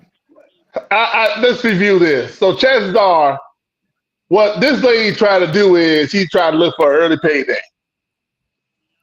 That was sound like. Where the hell was you throwing that ball at, Tua? We'll see. But back to what Justin was saying. I kind of agree with Justin when he said that Mike Evans is arguably the most disrespected player in the league because we don't talk about him that much. He's a first ballot Hall of Famer.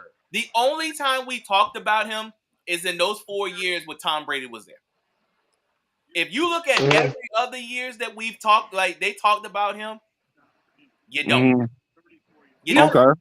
He's a first ballot Hall of Famer, and they talk about him like he's fringe. That's what I'm saying. I'm with you. I think he's about to be one. And mind you, it's only been what? Yes, another 3 wide receivers that have walked in as a first ballot Hall of Famer. He's going to be the 4th. He should be, because there's only 2 receivers ahead of. There's only 2 receivers in NFL history that have more. So he's on this. This would be his 11th consecutive 1,000-yard season. If he keeps So his pace, he's tied. Tied with. He's in his 12th year. This would be his. This would be okay. He's in his 12th year. Are you sure? No, this is 12 years. This is 12 years. This is 12 year. 1,000-yard receiving every year of his career. This year 12. Okay, so there's only been 2 receivers that have more 1,000-yard seasons than him. Randy Moss both of them are in the Hall and of Fame. Jerry Rice. Yep, And they're both in the Hall of Fame. Both in the Hall of First Fame. ballots. He's a first ballot Hall of Famer, and I feel like he gets so disrespected. Yeah. You know what's crazy? You know what it actually reminds me of? It reminds me when Andre Johnson was in the league and he was getting disrespected like this. And he was stuck down there with David Carr, and I mean, But I get what you're saying. He's getting worse because he had Tom Brady and he still wasn't being looked at as a top tier wide receiver. Still, honestly, right now he's still not. He's never been considered a top 5 wide receiver, and he is. Well, in his prime, he was. Yeah. So who's next? So who's next quarterback? This guy here, God bless him. He tore his Achilles. Now we down in the dirty. And Lord, after week 1, he couldn't get right. I'll go first. No. Stop. The person that reacted the most, I'm going to let him have it first. Because he looked like he shut off his whole shop and about to go to bed.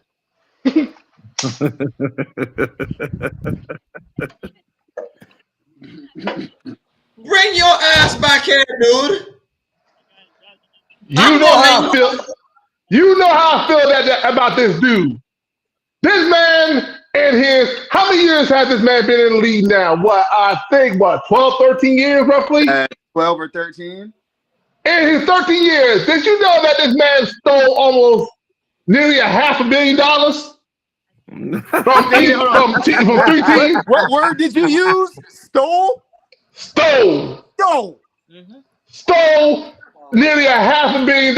He pulled off the biggest heist in American history. He did a Brock Osweiler mixed with Jamarcus Russell.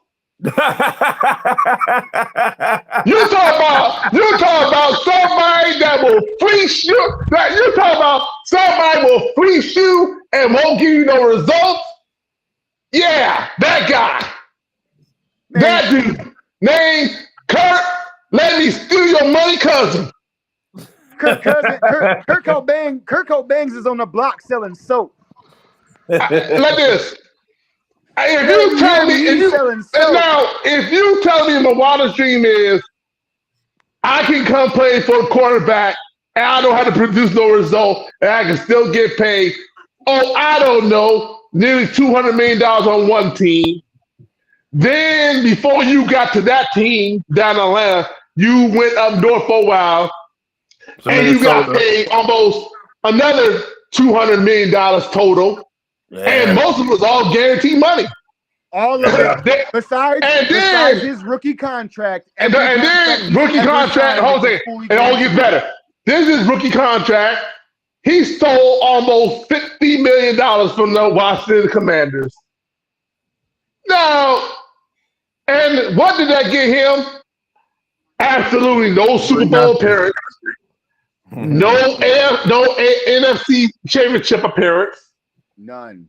And I don't think he had a playoff victory under his belt. He doesn't. And correct me if I'm wrong, did that bum, and I picked this team, did that bum named Daniel Jones beat him? Yes, he did. Just like No, Kurt got one. It's been No. He does have one. It's against New Orleans. You're right. You're right. Those one. And the Stephon Diggs miracle. No, that was Case Keenum. No, that was Case Keenum. That was Case Keenum. That was Case He beat Keenum. them in New Orleans. He beat them in New Orleans to do this. That wasn't. No. You talking about a New Orleans playoff? No, that was Case Keenum. No, it was another one. He did it in New Orleans. That wasn't the Diggs walk off. No, that was in Minnesota. That was the Minnesota miracle. You're right. I'm talking right. about he had one playoff game in New Orleans because New That's Orleans when they had. That was Dalvin Cook last year. It was during COVID. Dalvin Cook last year, pretty much. But ever since then, man stole almost $500,000. Kirk Cousins What have you shown for? ever deserved a payday ever. Is this your live, Ashley? Yeah. Well, okay. I mean, my answer to the question is no. Go ahead. He just needs to stay out of the Atlanta strip clubs. He already been president. Come on, man. Oh yeah, he Cousins played ain't going like he was in Magic City last night, and then come back on Sunday and try to produce with some chicken. Nah, bro, you can't be doing that. Gotta stay out of that. Yeah. You gotta stay out of strip clubs. And they told you this before you came to Atlanta. They told you this. Stay out of there. You don't want to listen, so keep throwing ducks. Keep throwing ducks if you want to. Michael Penix gonna take your job, and you ain't gonna get paid. So that's who need to be a starting quarterback for Atlanta. The issue is that these young quarterbacks, they get these young quarterbacks when they're not ready to actually play them, and then they're wasting them in their prime when they're getting to their prime, wasting their time. I'm all for throwing them to the fire. I am too, especially Michael Penix. He's played enough games as a starting quarterback in college to try to understand the language of what you're doing right now, especially in the division that you're in. It's really between you and Tampa. That's literally your division.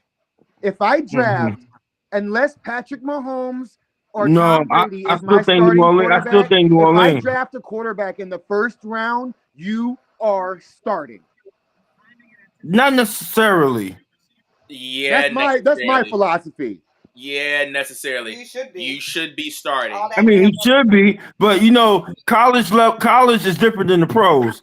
So you don't want to throw your quarterback out. You don't want to throw your quarterback out there, not knowing. Here's my thing. Ask Ali, would you rather? I know your Patriots won, but would you rather it be Jacoby Brissett or Drake May out there? Jacoby look good. Jacoby. If I draft you in the first round, I'm putting you on the field. Flat out. Now, you're talking about my franchise. So let me tell you something. I'm like Dan Orlowski with this. There ain't no way in hell. There ain't no way in hell I am putting my first round draft pick out there with no weapon. There you go. Or no condom. We got no condoms right now. Bro, we have no weapon. There's no better learning curve than the actual game, bro. No, but you don't want to put your future. You don't want to put your future at risk. You don't want to put your future superstar at risk. Now, here's my thing. I got you, Ali. There's only been, as of right now, there's only been 2 quarterbacks that sat behind somebody and has produced later on. Patrick Mahomes. One is in Kansas City. One is in Green Bay. Everybody else do not have the luxury of having a star quarterback in front of them. Not even a star, because how many times, besides Brett Favre, who was really a superstar in front of the rookie Alex Smith wasn't a star. He wasn't a star, but he was better than Mahomes at the time. Did he though? Or what, you know what I'm saying? That might have been what bro was saying. I'm not putting my rookie at risk But you can also remember at that time Kansas City was not a slouch either. They were not. No, they were not. They were. So why am I putting Mahomes out there until I put a roster behind him? That's why in that last game when Mahomes played the Broncos, we seen it. That's what I'm saying. All you got to do is see it one time in the last game of the season. And as long as you see it one time, you're going to produce off of that. But that's what I'm saying. You don't have guys like that in the league anymore that you can sit behind. Like Michael Penix, honestly, he's honestly in the best position because you got a guy like Kirk Cousins who's sitting there and you're like, if I can only mimic the stuff that he can't do, I'm good. I'm gonna be better than him. All right, then. So that's what I'm saying. It's okay for Michael Penix to sit behind him to learn all the BS that you're not supposed to do. Because once you get in the game, you're going to do all the stuff that you're supposed to do. Now, I'm not opposed to a rookie sitting behind a starter, but if I draft you in the first round, you're starting.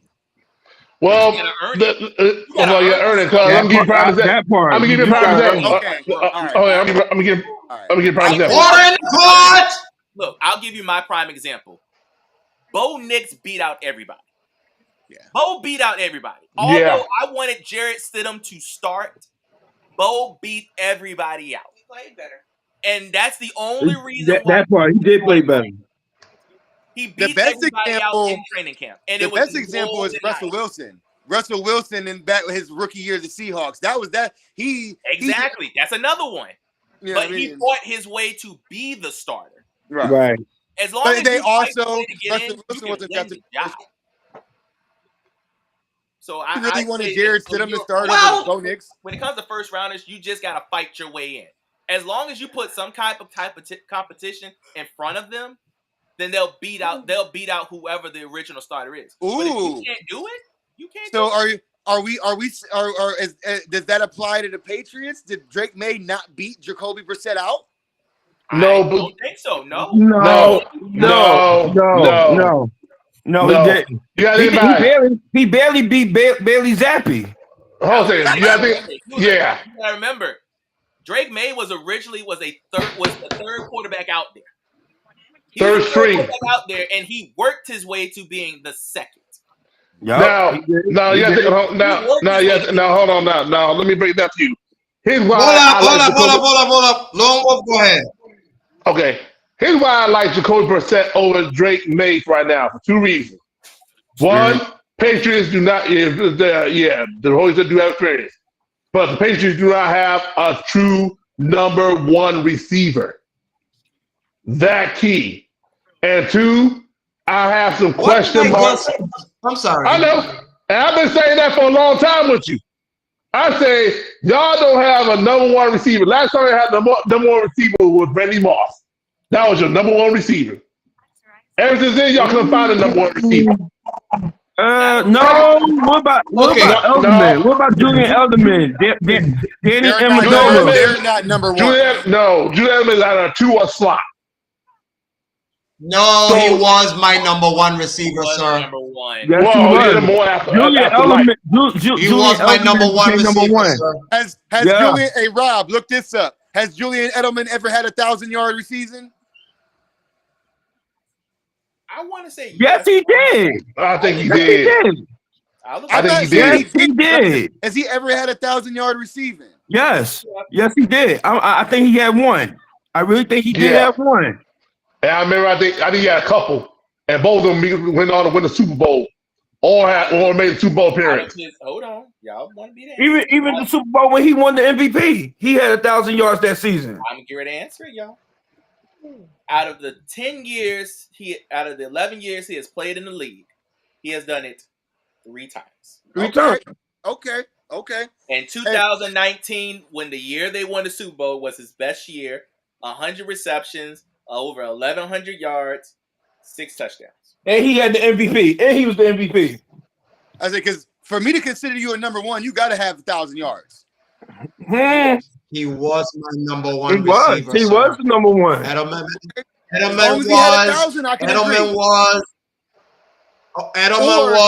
was he really the number one, or was Gronk the number one and he just caught Gronk's crumbs? No, he really was the number one. Gronk at that time, Gronk had more yards than him, but he didn't have more catches than him. Right. That's what makes you the number one receiver. Consistency and being a possession wide receiver. I See, can have 100 here's my catches point. too if all my catches are screens and bubble screens and Catch is Okay. a catch. A catch is Hold a up, catch. hold up, hold up, hold up. Whoa. Julian Edelman, sir, caught one of the most impossible balls that's ever to be caught he Yes. did. He Yep. did. in a Super Bowl. Agreed. Besides David Between Tyree. three, no. Edelman was tougher than his. You're I right. ain't gonna lie. That really Edelman, Yes, it was. It definitely Edelman, sir, I watch every Super Bowl with my team from beginning to halftime to end to celebration to sleep. He was this close for it being incomplete. Literally, his for that ball touching the ground. Fingernail saved that ball. Thank you. That was nothing. That catch, David Tyree ain't got on that. Because if it wasn't for that catch, we wouldn't be holding one. I gotta forget. You probably hate David Tyree for that catch. It's not even a hate. He literally said it right there. If that catch did not exist, they don't go to overtime. No. They don't go to overtime without that catch. Not at all. Now remember, that's the 28-3 game. They fought tooth and nail to get back to that one. Yeah. That catch was more iconic than Tyree. Because that catch, listen, here's my point. With that catch right there, that was going to change the franchise if we didn't pull another ring out of our ass. The only reason I think David Tyree's catch was more iconic is because that team was 17-0. I agree with that, but I also agree with Chef's point. I could agree. I agree with Ali. That catch was more difficult, and it was definitely more difficult. But not only that, you got to remember that against the 17-0 Patriots, that's going to stand out in history more.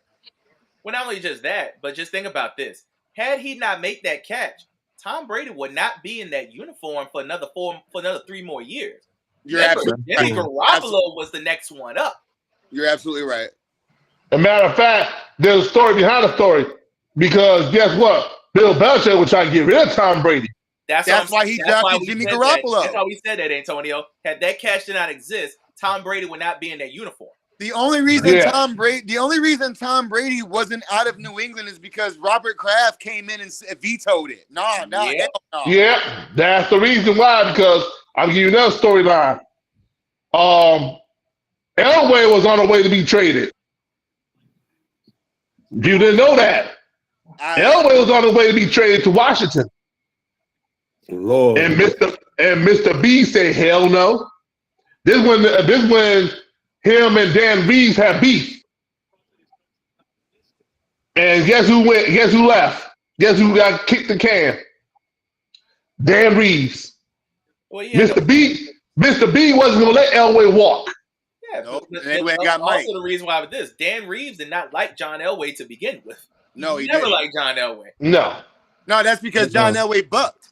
Yeah. And that's the thing. You got to understand, that was not Dan Reeves' guy. That was Mr. B's guy. And Mr. B was going to do everything he could to keep John Elway.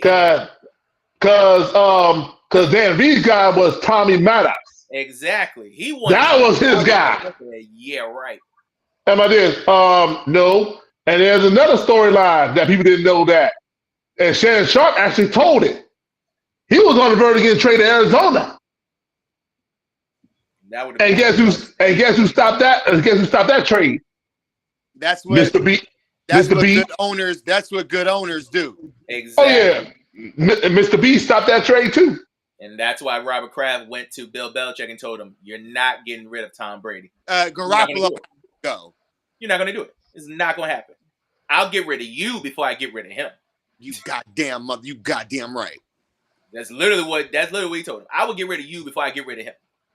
And I mean, I'm glad Belichick that he got rid of that porn star Jimmy. Belichick. I mean, see, here's the thing with Belichick, right? So Belichick is obviously the best coach ever. We can't deny it. But when Tom went and won that Super Bowl with Tampa, that put a wrinkle in his resume. Yes, Lord, it did. Yeah, it is. And the bad part about it is, it wasn't even the fact that he did it with them. He did it on the first try. The first try. That's the part that gets him. Yeah. He did it on the first shot. If he'd have waited maybe about another year or two, we probably wouldn't have this conversation. But the fact that he did it on shot number 1, that crushed. That's what makes it more unique. That's what makes it more unique. You're never gonna. The last person that did that on their first shot was Stafford. That's the last one. But if you think about it though, a lot of players say we listened to Belichick, but we played for Brady. Absolutely. Mm-hmm. Because Brady was that he was the player. They said he didn't speak their language. The same as well. But Brady should have got the Kobe. Brady should have got the Kobe treatment. Where it's your last couple years, we're going to make you the highest paid player. He didn't want that. No, He Brady didn't want didn't. that. Brady did want it. That's why. Well, he wanted to get paid, but he also. No, wanted, you know what? You know what it was, bro. You know what it was. While he went to Tampa Bay, he wanted to show the NFL. He wanted not only the NFL, but the people that he could win without Bill Belichick. He didn't want to show. He didn't want to show the people. He didn't want to show the NFL. He wanted to show Bill Belichick. One person, and that was Bill Belichick. We've already Bill Belichick, yeah. Okay. So now that's guys. I love when y'all talking this Patriots talk, and I'm just here watching y'all like y'all know the story, which y'all know 3/4 of it. But there is a key. Brady did not want it to be highest paid nothing. The reason why Brady left was because Bill Belichick didn't want to give my GOAT no help. No, you're right. He ain't had no help. Yeah, but who wants that last year when y'all played in the playoffs and lost to Tennessee, I said this is the worst team they put him around, and he still made the playoffs. But here's the thing though. So Belichick has you got to draft. Because let's keep it real. Don't know he was doing that. Unfortunately, the only good person that he did draft was Slater. But what I'm saying is, Belichick couldn't draft. And what free agent he traded for Randy Moss? What free agent wants to go play in racist ass Boston? Only one free agent. And the bad part about it is it's all defense. And it's been Matt Judon. That was the last big free agent they got. And they had to overpay him. And then it kind of worked. I'm not gonna lie, it kind of worked out for them. I mean, he got 10 sacks, but the team was shitty. Well, of course. That's because the offense wasn't all that great either. They ruined, I hate to say this, after Brady, they ruined Mac Jones by putting in the worst offensive coordinator for him. First off, y'all made a defensive coordinator an offensive coordinator. I agree. That's what I said. My that head was the hurts. worst thing they could have done. He was a defensive coordinator the year before. Mm-hmm. How do you make a defensive coordinator an offensive coordinator? You don't. You don't. That's the problem. You don't. You're never supposed to. Are you talking about Matt Patricia? Yes, he's a defensive coordinator. He's a defensive coach. Yeah, you're never supposed to. Why you think the offense under him had looked like that? Why do you think Detroit was 0? We had no scheme. Detroit was 0-16 at one point when he was the head. Detroit fired him right quick and brought in Dan Campbell. Best thing they could have ever done. Yeah. My thing is, I rather have my rookie quarterback have weapons in his arsenal so I could feel a little comfortable. And that's just pure point blank. I'm with you on that, but my thing is, you get the Peyton Manning treatment. You get out here and you go get it. You throw 28 interceptions, it's okay. We know you ain't got nobody, but we watch film and we see where you shined at. We see what you need. Okay, so I'm gonna hit you back. I'm gonna hit you back with this though. Go ahead. I cannot put my rookie quarterback that I put a first round on top 10 pick on somebody who do not have no line. Our line is not right yet. We ain't got no weapons yet. But see, Once we get that, it can be evaluated properly. if your offensive, so here's the thing. Here's the thing about the NFL that's very overrated. Offensive lines are important, but they're overrated to an extent because you got to get the ball out. And if I get the ball out in 2 seconds or less, you can't touch me.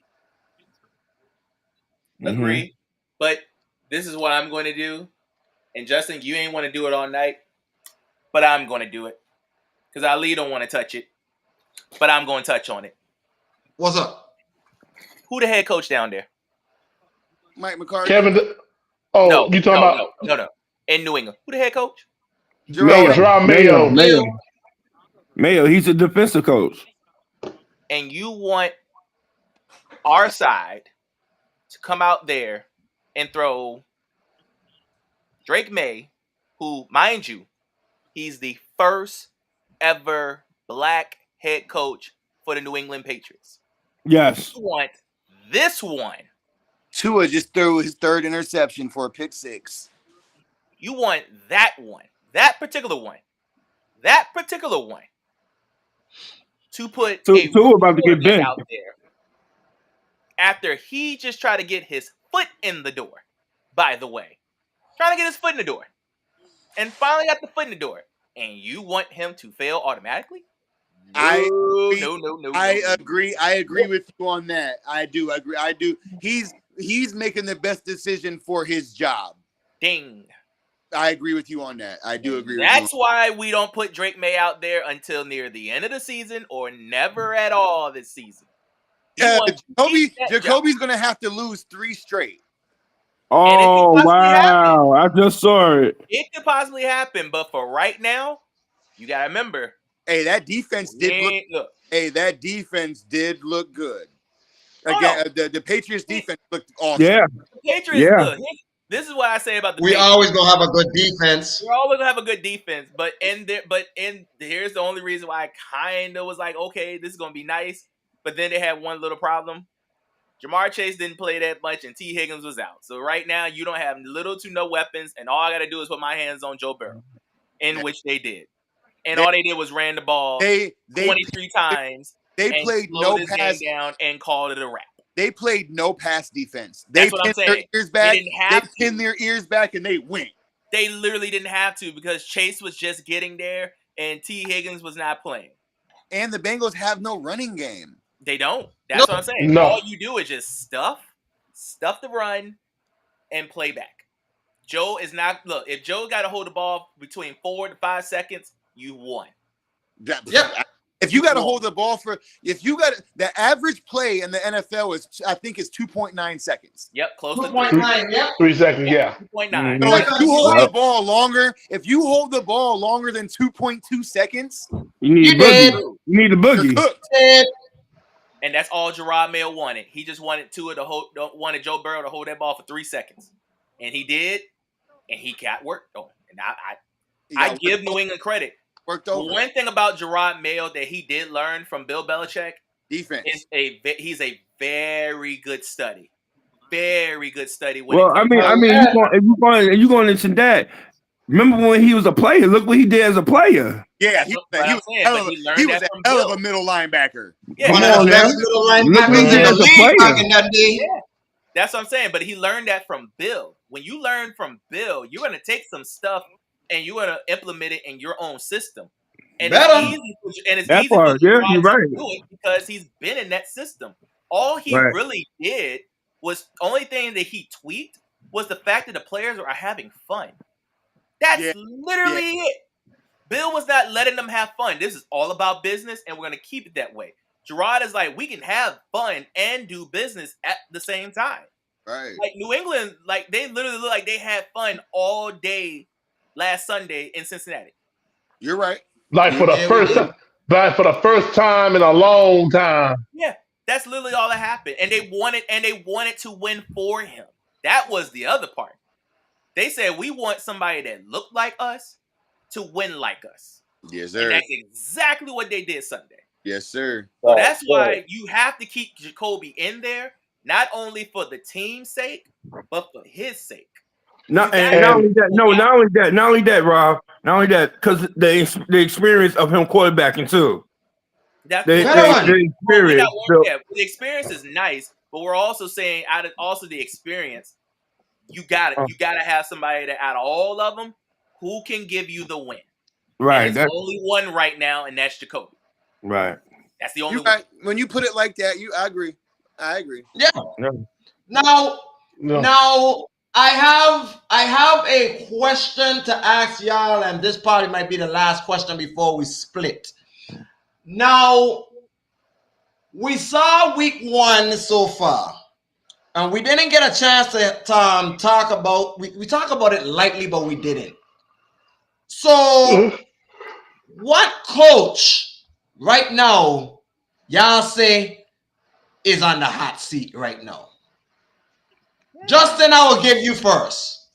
The hot seat? I got a few too in my head. How many we can name? I'm running one. I'm running through divisions in my mind. I got a few.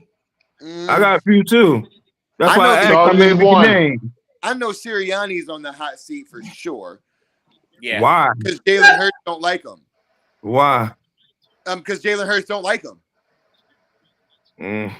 That's simple. That's the only reason. Jalen Hurts doesn't like him. He ain't lying.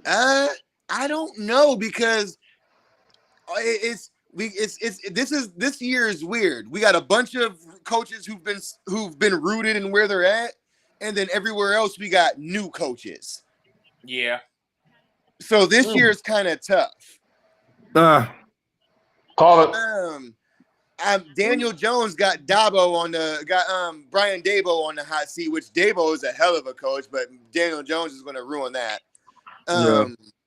Okay, you said one. David, who you got? Mike McCarthy. Ooh.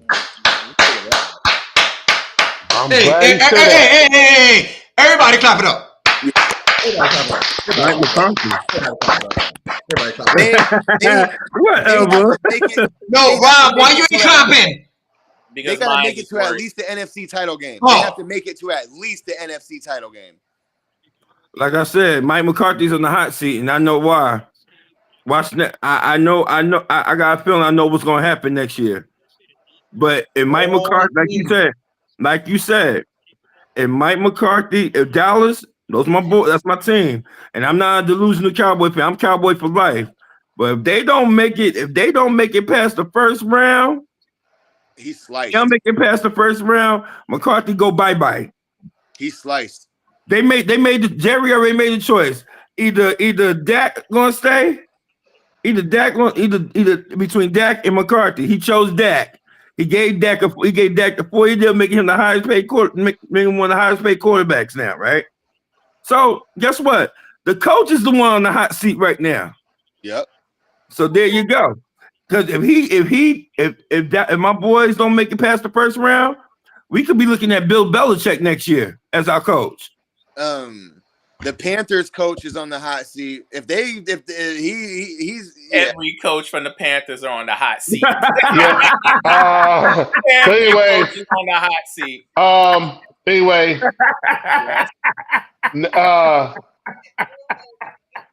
Let me see.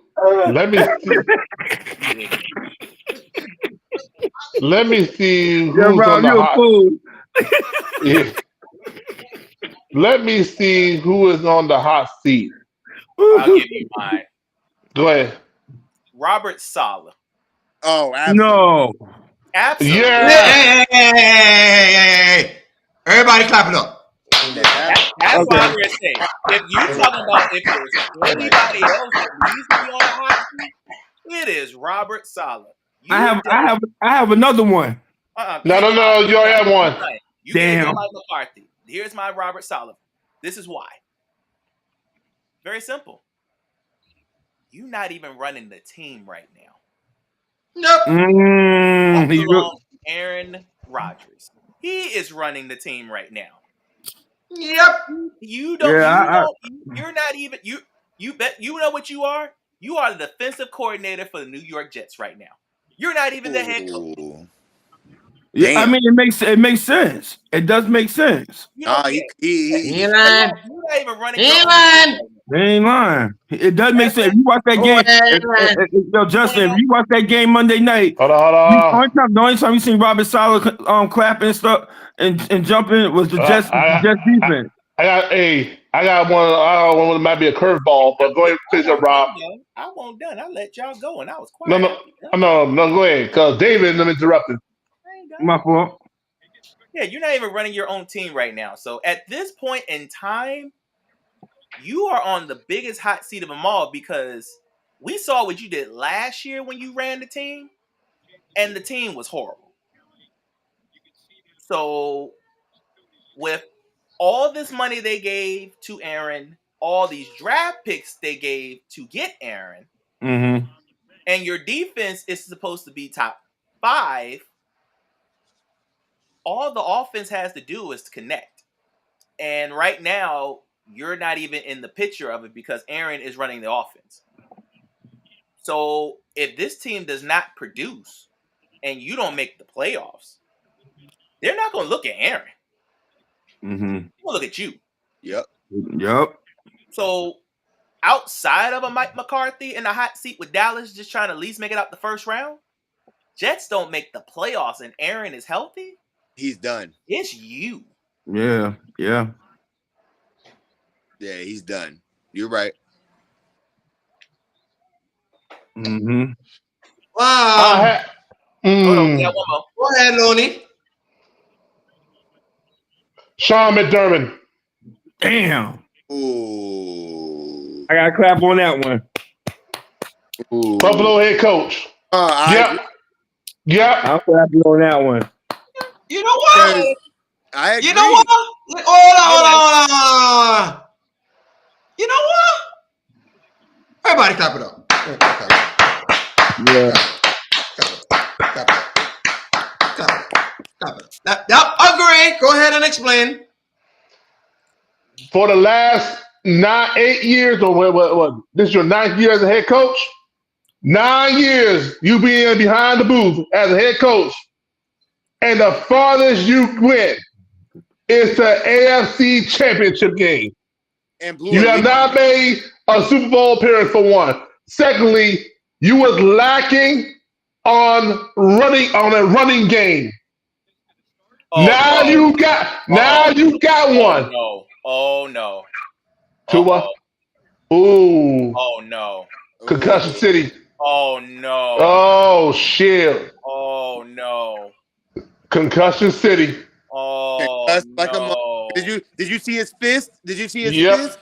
Oh no, it's what he did the last time. He went head on first. Why would you do that and you're down 21? You're not trying to get out. You slide. Better, you gotta make better choices. You gotta slide at that moment. You did it again. Oh, yeah. He went head on. Head to shoulder, and your neck probably snapped. You see everybody putting their helmet down right now. Because they saw this last year. Yep. But anyway, Sean McDermott is my target. Now he hit him in the head. Yeah, he did. The shoulder place. Head. I think Antonio Pierce is defaultly on the hot seat. No. No. Let me tell you something about.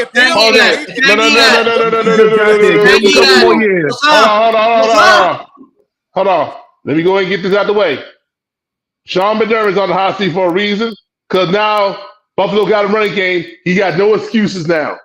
You been excused that he had a running game. You got one down, James Cook.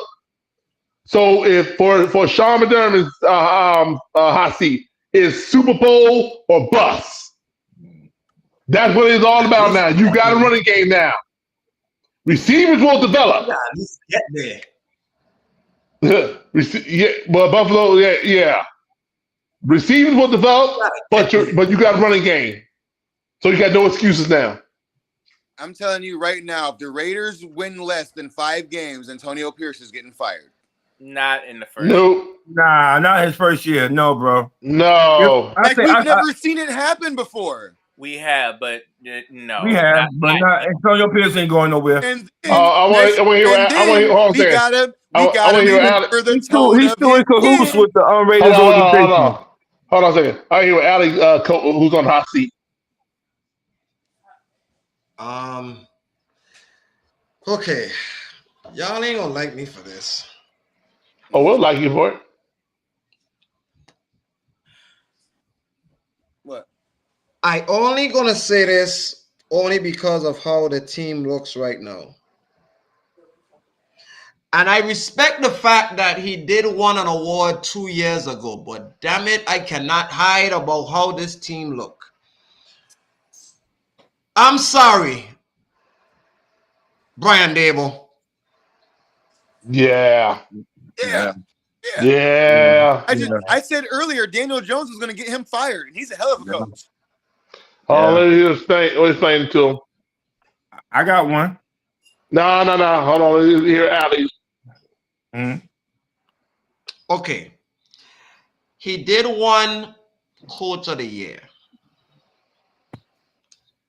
He did take the team to the playoffs and did win a playoff game. On the road. Yes. But everybody knows that we go off of consistency, and the consistent part that we see with him is that for 2 out of the 3 years that Brian Dable has coached the New York Giants, they look like sugar honey iced tea. 1 year, Daniel Jones had a decent year, and they decided to pay his ass. When Saquon Barkley had nothing but years of consistency, and they ran the offense around that little guy. Now remember though, real quick, and what did they do? They ran him out the door. That year, Daniel Jones did that with Saquon Barkley's best year of his career. But they decided to let him go and keep Daniel. Now, after week 1, they look like the worst team that ever played in the National Football League, besides Carolina. I was about to say, besides Carolina.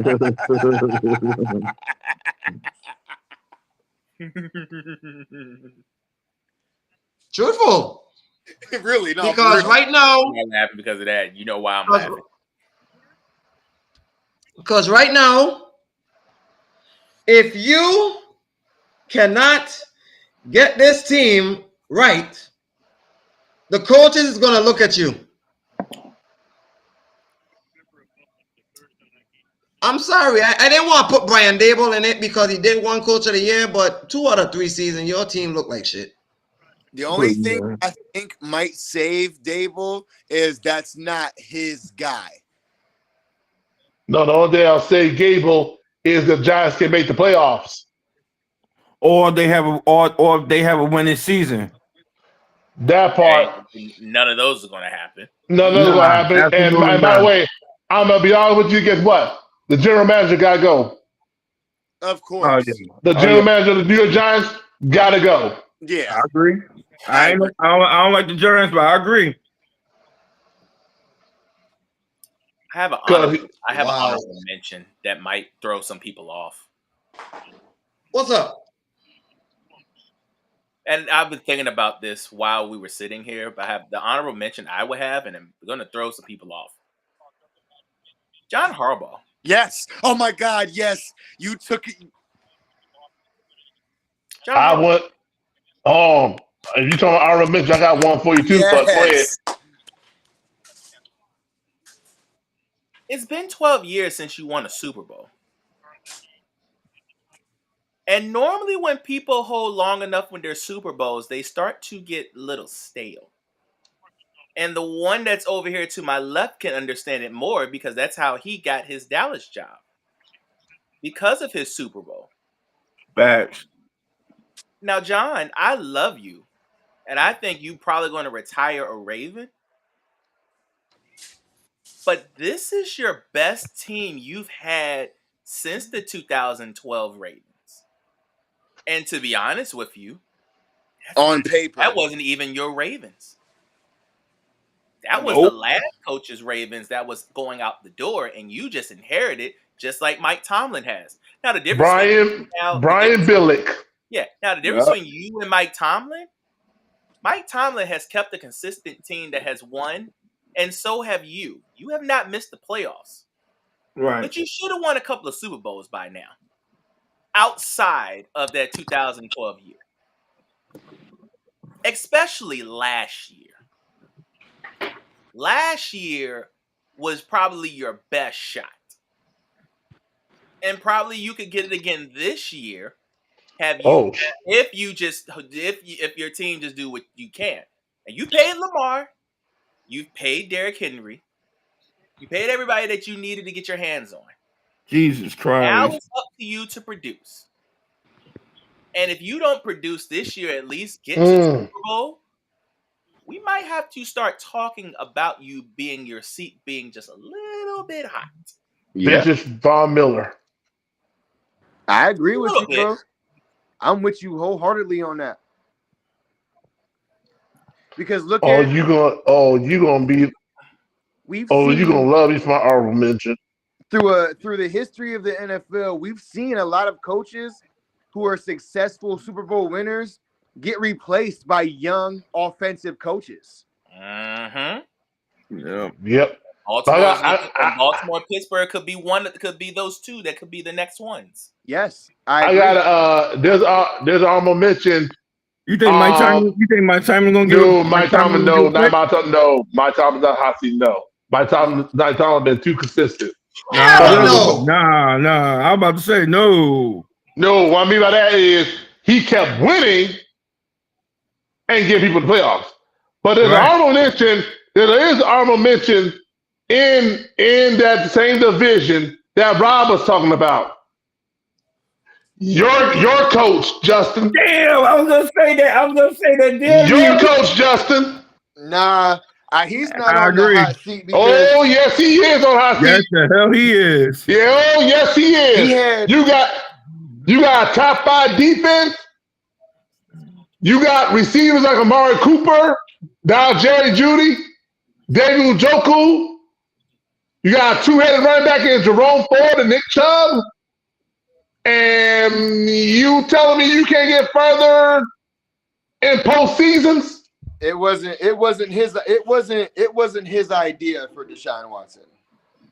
I agree with that. I understand that, but guess what? He was there for most of it before Deshaun Watson came to town. See, now what saves Stefanski is Joe Flacco. Look what I've done with Flacco. Look what I've done with other things. Deshaun's not my guy. Get him out of here. Let me go get my guy. Yeah. And to be honest with you, and you talking about Cooper, if I was Cooper, I would be pissed with the Browns right now because you just tried to trade me for Brandon Ayuk. Yeah. Oh yeah, they'll try to send Mark Cooper to San Francisco. That's what I'm saying. Well, he'll still be a good fit anyway. But it doesn't matter. I had my best year as a Cleveland Brown with 3 different quarterbacks. Mm-hmm. That's what saves Stefanski's job. That's what I'm saying. That's what saves his job. You can't. I can't put Stefanski on that one. Not just yet. Now, if you get his guy in there and they still can't produce, then we talk about more. But until that day comes, I'm not looking at Stefanski. But if we're going to talk about the Browns, they need new owners because they should have never did that. There you go. Yeah, they need a new general manager. No, the GM didn't sign off on that. That was the owners. That was the owner. The owner made that call. Eric Berry did not want Deshaun Watson. He did not want Deshaun Watson He at did all. not want Deshaun Hold on a Watson. second. So, wait a minute. So let me get it straight. Let me ask a Cleveland Brown fan a question. You telling me that was the owner's call, and Ed Barry, who's the general manager, didn't want just Deshaun Watson at all? No, he did not. You gotta remember. So he wanted. Eric Berry did not want to touch it. I think Eric Berry wanted. I think Eric Berry wanted to keep Jacoby Brissett in Cleveland.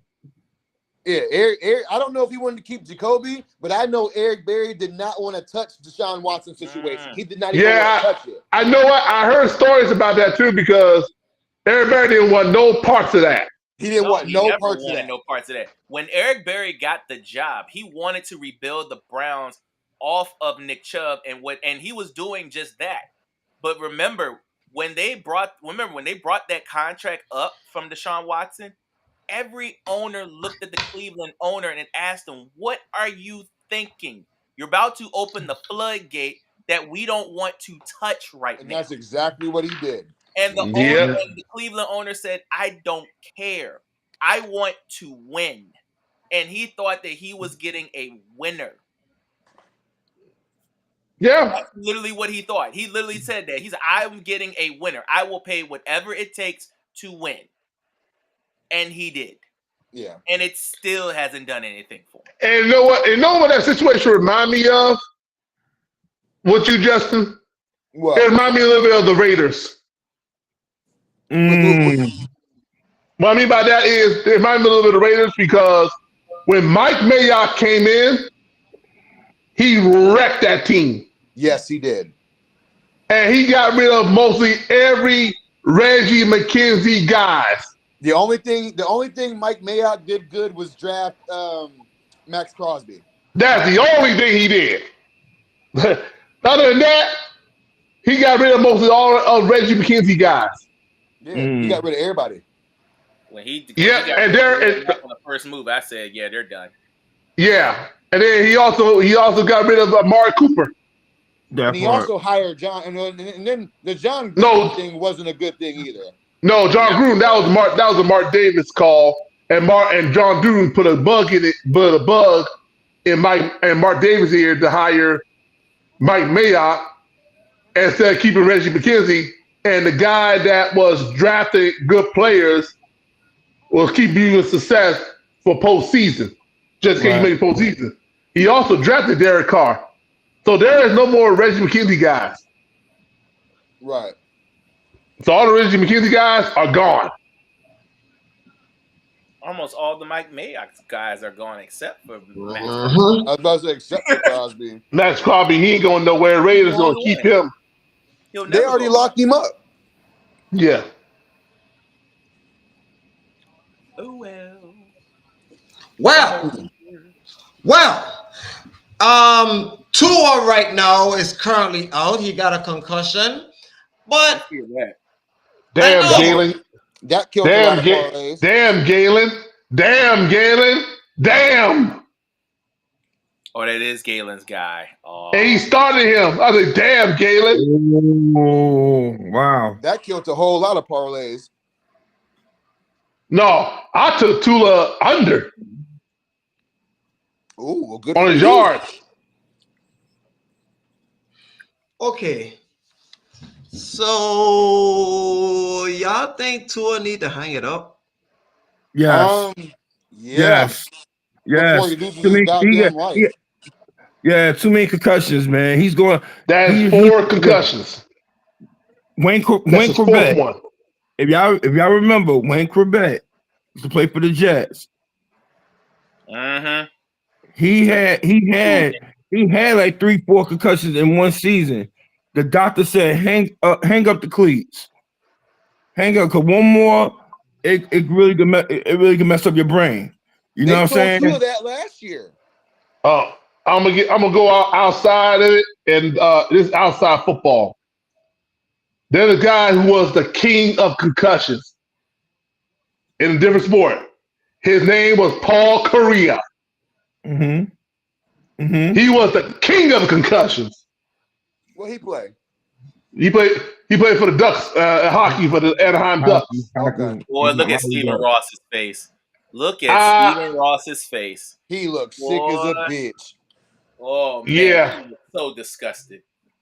Well, this your And they fault, got a whole sir. quarter of football. No. Keep that camera back on Steven Ross' face. Matter of fact, hey, Rob, do me a favor. No, Pull I'm not up putting him on full. full mass. No, Pull him up. I'm not putting him on full mass.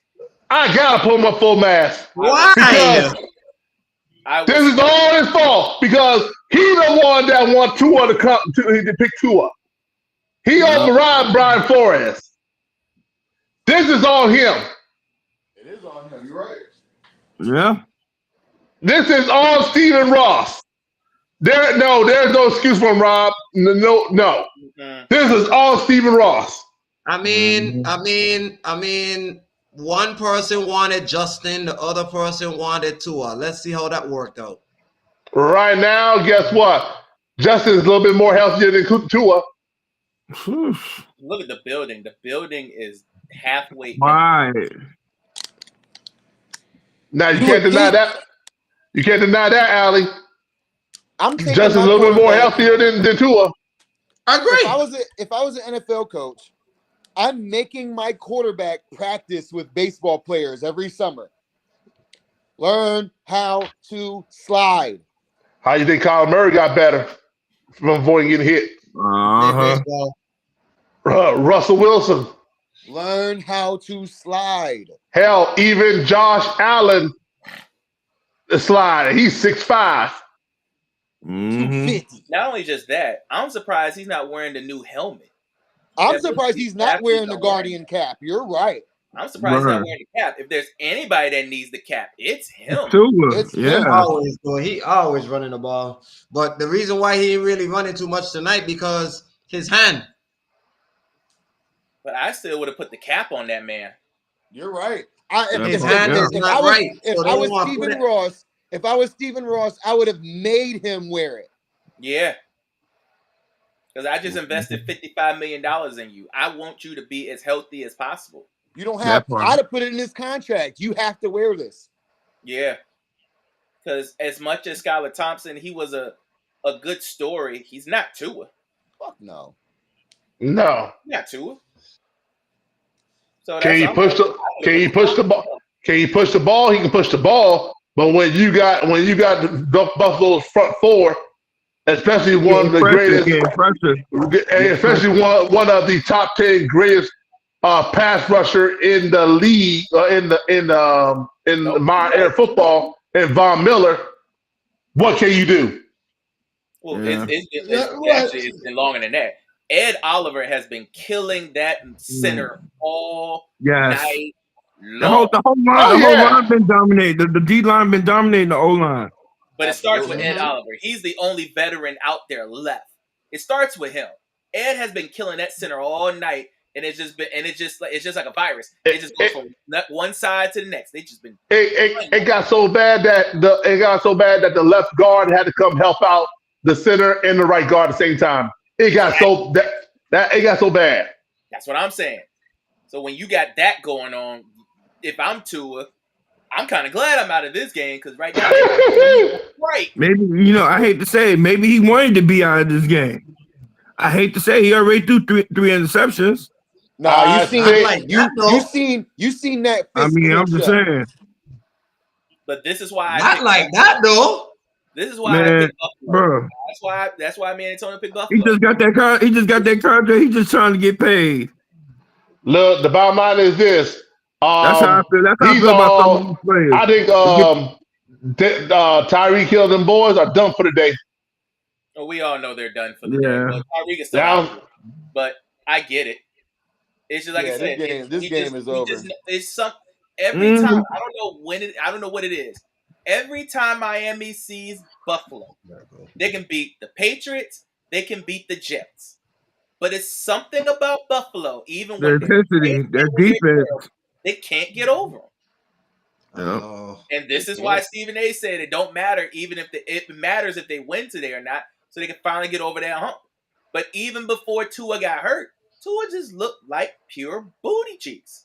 3 interceptions before he got hurt. Yeah, he threw 3 interceptions before the injury. So no matter what you said about him, he was just that bad tonight. Yeah. Like his career touchdowns to interceptions is 6 to 7 against them. So no matter what he looked like, he was gonna have a bad night. We just ain't think gonna be like this. Well, Not like this. Well, I could tell you this much. Miami Dolphins season is on DEFCON 5 automatically. Oh yeah. Definitely. That division looking like it's down to 2 teams. Look, they might want to go ahead and try to get Ryan Tannehill back. Because Tua's not playing next week. That's what I'm saying. No. Hell no, he ain't playing. What do you mean? Tua's definitely not What do playing. you mean? That man, hey, look here. That man I'm watching right now, he gonna retire as a Denver Bronco. Okay, hey, look. Von Miller. Let me tell you something. Tua don't need to be playing for another like 3 weeks. Right. We hold his ass with his head. But But how many weeks did they sit him out the last time he got that concussion? They set him out for 4, didn't they? Yep. 3 to 4. IR. They put him on the IR. Go ahead and put him back on the IR. Yeah, you're gonna be all right. You're gonna be out for 4. You're gonna be out for 4. So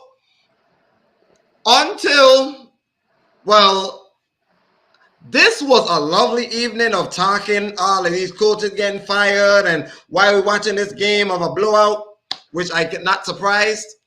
We're gonna take this out of hand and we're gonna see each other on Sunday. We got a whole big slate and we got all this good stuff. We need to go ahead and ease this in. So until then, hey, look. Hey, until Sunday, Justin, thank you for coming in. I'll be there Sunday. I'm off. All right, David, good to see you again. Lonnie, be blessed. Rob, enjoy your evening. While I probably will see you in the chat in a few seconds because there's something I want to say that I can't say on radio airwaves. So I'll just leave and I'll see y'all in the chat in a few minutes. We are out of here. See y'all Sunday.